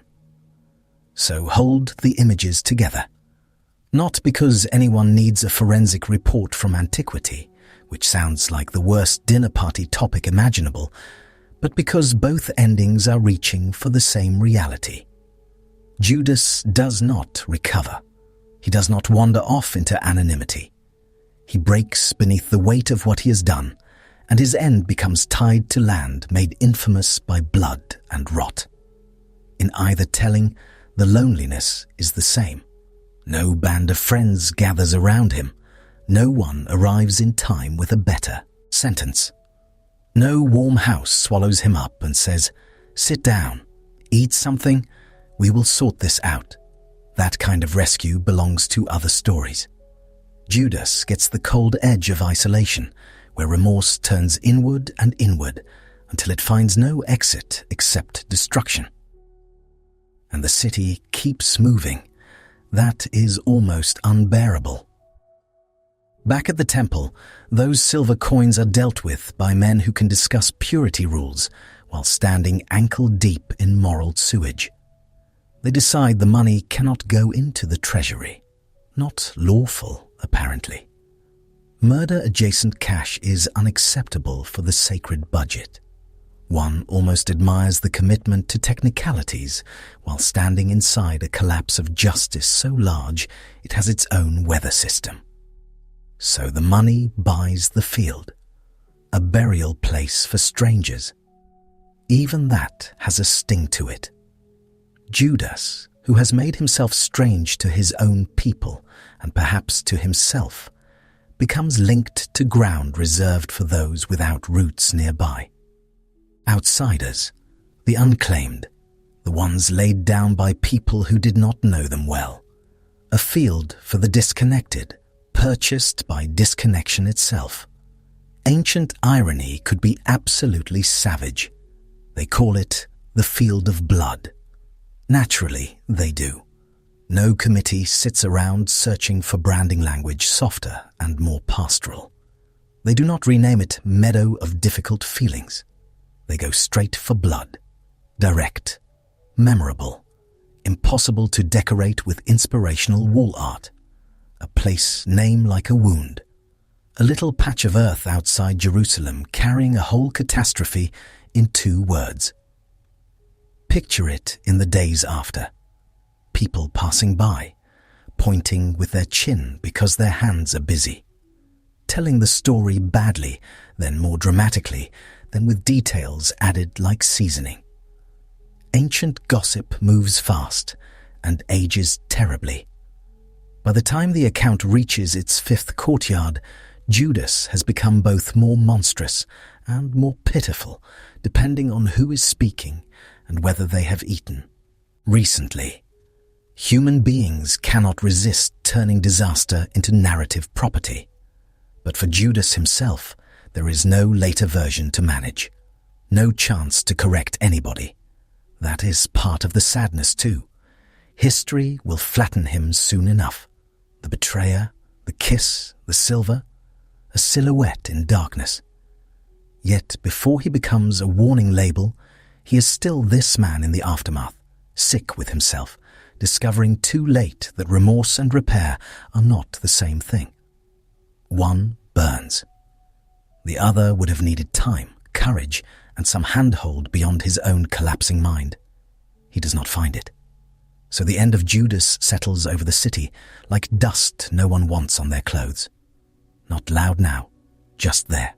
A fact, a field, a name people speak carefully or with contempt. Somewhere outside the walls, ruined ground holds the memory. Somewhere in the temple precincts, men step around the problem they helped create. Somewhere among the disciples, grief is about to become larger than betrayal, because the one handed over is still moving toward cross, darkness, and a different kind of dreadful mourning. But Judas's part has narrowed to silence. The silver is gone from his hand. The sound of it hitting stone remains. The field remains. And outside Jerusalem, where the ground is hard and the weeds are stubborn and the flies arrive early, the place keeps its name long after the shouting fades, long after the officials are dead, long after the coins themselves have passed through other hands and been melted, spent, forgotten. The land remembers, and the blood-named field lies there under the same hard sky, carrying a man's regret after the man is gone. So after all of that, you close the Bible for a minute and sit with what just happened. Because you do not walk through this much dust, sweat, torchlight, bad decisions, and temple floor coin noise for nothing. You do not drag Judas all the way from roadside disciple to blood-named field, just to pin a villain badge on him and call it a day. The whole thing lands heavier than that. It is warning you. It is grieving. It is also being painfully honest about how a person can go wrong without ever becoming unreal. Start with the world that made him. Judas does not drop from the sky wearing a sinister soundtrack. He comes from the same overheated, occupied, exhausted world as everybody else. Rome is squeezing the land. Taxes keep arriving like uninvited relatives who also take your bread. People are hungry, angry, and one insult away from a riot. Everybody wants God to act, and preferably soon, loudly, and in a way that humiliates the right people in public. That matters. Because human, Weakness rarely begins as cartoon evil. It usually begins in ordinary longings that have gone hard around the edges. You want freedom. You want justice. You want your people restored. You want the whole humiliating mess fixed. None of that is strange. The trouble starts when hope stops being trust and becomes management. When you no longer want God to act in God's way. You want results, timing, spectacle, and maybe a throne while you're at it. Then you spend those years on the road. That part matters too. Judas is not standing far away in some alley sneering while holiness happens elsewhere. He is close, very close. He hears the teaching. He sees the healings. He walks the same roads, eats the same rough bread, sleeps in the same miserable conditions where everybody smells like dust, campfire, and old wool left in damp weather. He lives in the middle of grace and still carries his own tangled motives right alongside it. That is one of the sharpest parts of the whole thing. Nearness is not the same as surrender. You can stand close to what is holy and still keep one fist closed. You can hear beautiful words and keep translating them into your own preferred business plan. You can spend years in the company of mercy and still cling to greed, control, resentment, or the fantasy that you know how this story ought to go. That is what makes Judas frightening. Not because he is alien, because he is not. Then comes the kingdom that refuses to behave. That strange, infuriating kingdom. No warhorse, no purge of Rome, no neat climb to visible power. Just healing, warning, reversals, children welcomed, enemies loved, and repeated talk about suffering that lands like a bucket of cold dishwater on every heroic fantasy in the room. You can feel why disappointment starts crawling around inside him. It crawls around inside plenty of the others too. Judas just lets it grow teeth, and that is another hard part of it. Misplaced hope can rot into betrayal when it decides reality has failed for not matching the script. Judas seems to have wanted a Messiah who would finally do something unmistakable and effective in the way human beings usually define effective. Force, victory, public dominance, maybe a little heavenly fireworks package. Instead, he gets a teacher who keeps kneeling, serving, delaying, warning, and walking straight towards suffering. Some hearts break open at that. Judas's seems to harden. By the time you reach Jerusalem, all the pressure points are glowing, crowds everywhere, officials circling, Romans watching from their stone perches like vultures with uniforms. Festival nerves, lamb smell, smoke, sweat, bad sleep, too many men with opinions and knives. It is the perfect setting for a catastrophic decision, which is a very ancient way of saying everybody is stressed, nobody is thinking clearly, and the city itself feels like a pot rattling on the edge of boiling over. Into that, Judas makes his move. And the tradition does not let him hide behind his circumstances. That matters too, because the story is deeply compassionate about human weakness, but it is not soft about responsibility. Judas is pressured, disappointed, confused, tempted, and very likely telling himself some version of a smarter, cleaner, more strategic outcome. None of that changes the fact that he hands over his teacher. The storytellers are not interested in flattening him into a monster. They are also not interested in pretending motives erase actions. They do not. That is part of the closure. Human beings are messy. Choices still count. The silver becomes the perfect little symbol because it is so pathetic. Not treasure.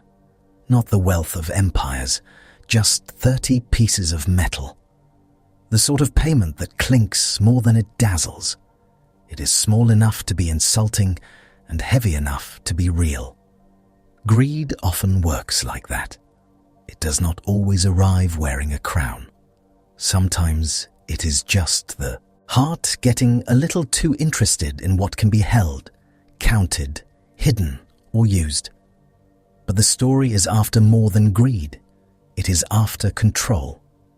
Judas reaches for a way to force an outcome, and everything tears. That is the warning his name carries now.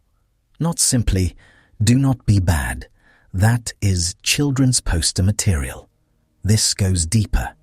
Do not grip your expectations so hard that you would rather break the story than receive it. Do not decide that if God will not move according to your timetable, then you will shove events forward yourself. That road does not end in clarity. It ends in torchlight, panic, and coins skidding across stone. And then comes the saddest part of all. He regrets it, genuinely, terribly, bodily. Not neat regret either. Not a polished public statement drafted by the ancient equivalent of crisis management. His remorse is raw. He knows he has handed over innocent blood. He says so. He throws the silver back. For one awful moment, you can feel how close he is to the right direction. He knows what he has done. He hates it. He does not excuse it. But sorrow turns inward. That is where he is finally lost, because the larger tradition holds something important alongside the warning. Remorse by itself is not yet healing. Judas collapses into himself. Peter, broken in his own way, weeps and eventually returns. Judas despairs and cuts himself off from return before it can reach him. That is the heartbreak of it. He is not only the man who betrayed, he is also the man who could not imagine mercy large enough to outlast his failure. That is devastating and very human. So you are left with Judas as both warning and sorrow. Warning, because closeness to holiness does not save a person who insists on steering everything. Warning, because greed and disillusionment can nest together in the soul like rats in grain. Warning, because responsibility remains even when motives are mixed and the world is pressurized and nobody got enough sleep. Ancient Judea had many problems. Emotional regulation was not leading the list, but sorrow too, because Judas is not preserved merely so people can spit his name. He is preserved so you can see what happens when hope curdles into control, when disappointment hardens, and when guilt becomes so sealed shut that it refuses the possibility of mercy. His end is terrible, not only because of what he did, but because he could not live long enough to be met on the other side of it. And that is where the meaning settles. The ancient tellers wanted you to feel the terror of ruin. Yes. They also wanted you to know that ruin begins long before the kiss. It begins in the inner places where desire, fear, money, ambition, loyalty, and wounded expectation all start wrestling in the dark. Judas becomes the face of that struggle taken to its worst end. Not because he was the only weak man in Jerusalem. Very much not. That city was full of weak men inexpensive. Robes, weak men with swords, weak men with grand plans, weak men yelling before breakfast. But Judas stands as the one who let that weakness close its hand around the whole story. So now, after all the smoke and silver and shame, you are not left with a puzzle. You are left with something sadder and clearer. A man can walk beside goodness and still choose ruin. A man can do great wrong and still feel real remorse. And a man can be destroyed not only by sin, but by refusing to believe that mercy might still be possible beyond it. That is why his story stayed. Not to make him larger than the one he betrayed, but to mark the edge of a cliff. to say, "This is what happens when the need to control outruns trust, and when sorrow turns inward until it becomes its own grave." And so Judas remains what the tradition made him. Not a cardboard villain, not a riddle to solve, but a dark human warning carried forward through generations, severe and sorrowful, under the same hard sky. And after the shouting fades, the story does what all old stories do. It stays. You can feel the city settling around it. Jerusalem at night is never fully quiet, but it gets close. The market stalls are shut. The cooking fires have burned down to dull red mouths. A dog noses through old vegetable peels, fish scales, and something unidentifiable that has achieved a troubling new texture. Somewhere far off, a gate creaks, then thuds closed. The coins are silent now. That matters more than you expect. For so long, they have been noisy little tyrants in this story, clinking in a purse, striking temple stone, sounding small and final and ugly. Now they sit wherever they ended up, in a treasury, in a hand, in a field bought with blood money, and they do the one thing metal does best after all the drama is over. They lie there, but the name keeps moving. Judas stops being only a man and starts becoming a warning people say out loud. Not at first, all at once, more like a stain spreading through cloth. One person tells the story to another. A mother lowers her voice when she says his name. A preacher uses it when the room has grown too comfortable. A painter gives him a face people will remember, usually with the sort of expression that says, "Yes, this man definitely ruins dinner parties." And from there, it grows. You hear his name whispered in prayer, spat in anger, muttered in sermons, carried into languages he never spoke. Children learn it before they understand it. Adults use it for neighbors, rivals, kings, friends who sold them out for less than 30 silver pieces and somehow looked smug about it. His name becomes the ancient equivalent of a permanent bad review attached to your soul. 1 star. Would not recommend. That is the strange afterlife of certain people. The body is gone, the sandals rotted, the purse emptied, the dust settled into the usual dust, and still the name keeps walking around without you. It enters churches, it enters songs, it hangs in paintings where everyone else gets halos and sorrow and dramatic lighting.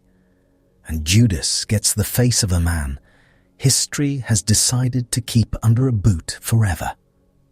Yet when you stand still long enough, you can still sense the smaller man underneath the giant shadow.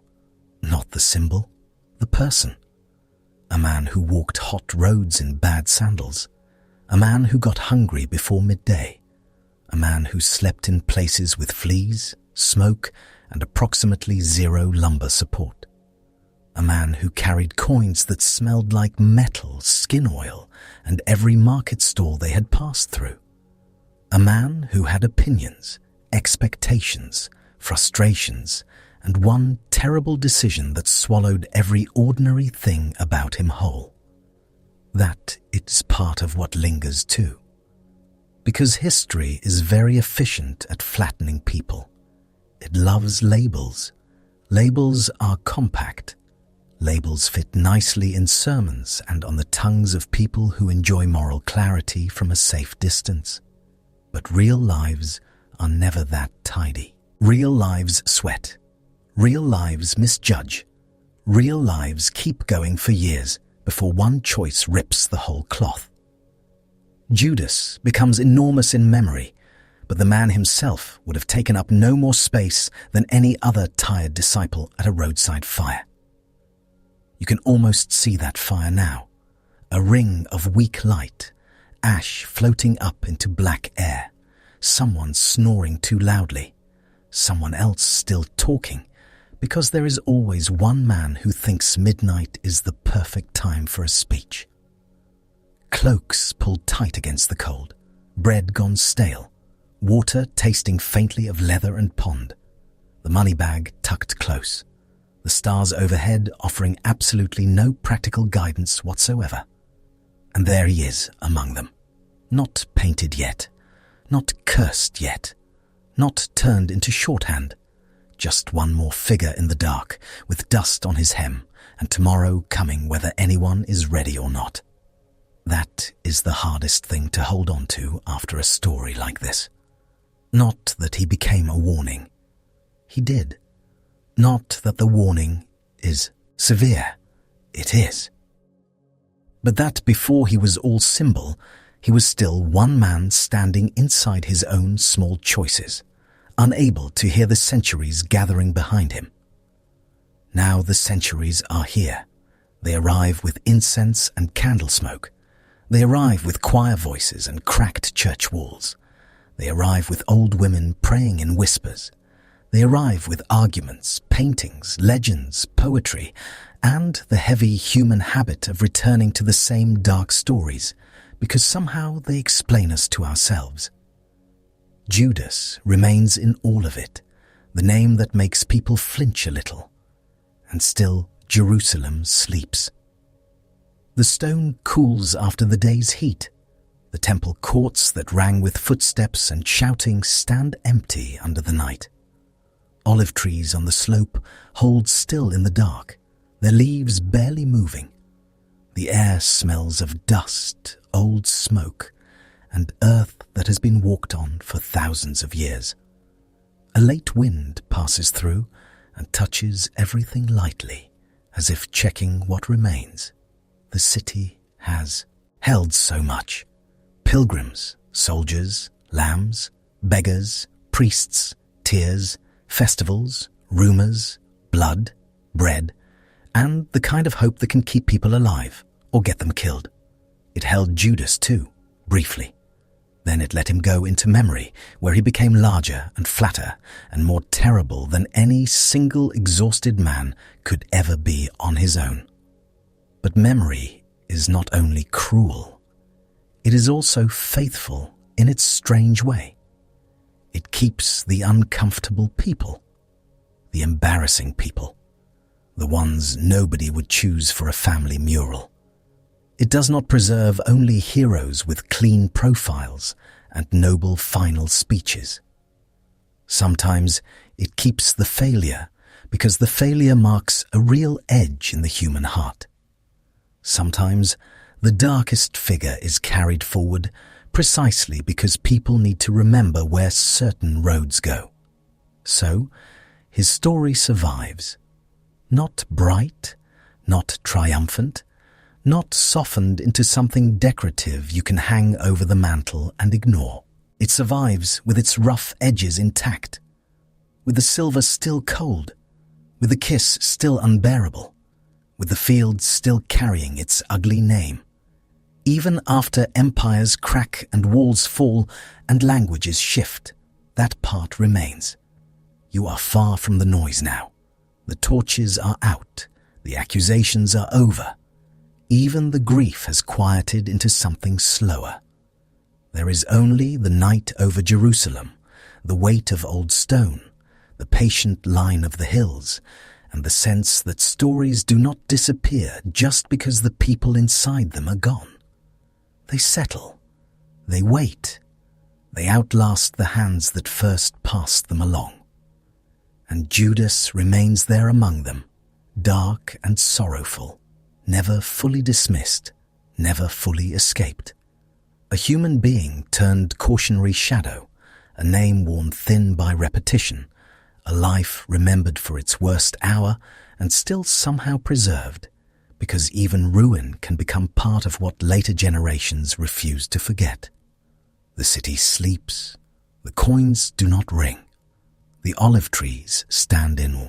The dark exactly where they stood before any bargain was made. Above them, the same sky stretches on, indifferent to empires, to gossip, to silver, to all the frantic little human plans that feel so enormous while we are making them. And below that sky, the story endures, quieter now, but still there. And somewhere in the hush of old stone and older memory, it keeps its place, long after the footsteps faded, long after the money was spent, long after the men themselves had gone back to dust. And somewhere, the story continues.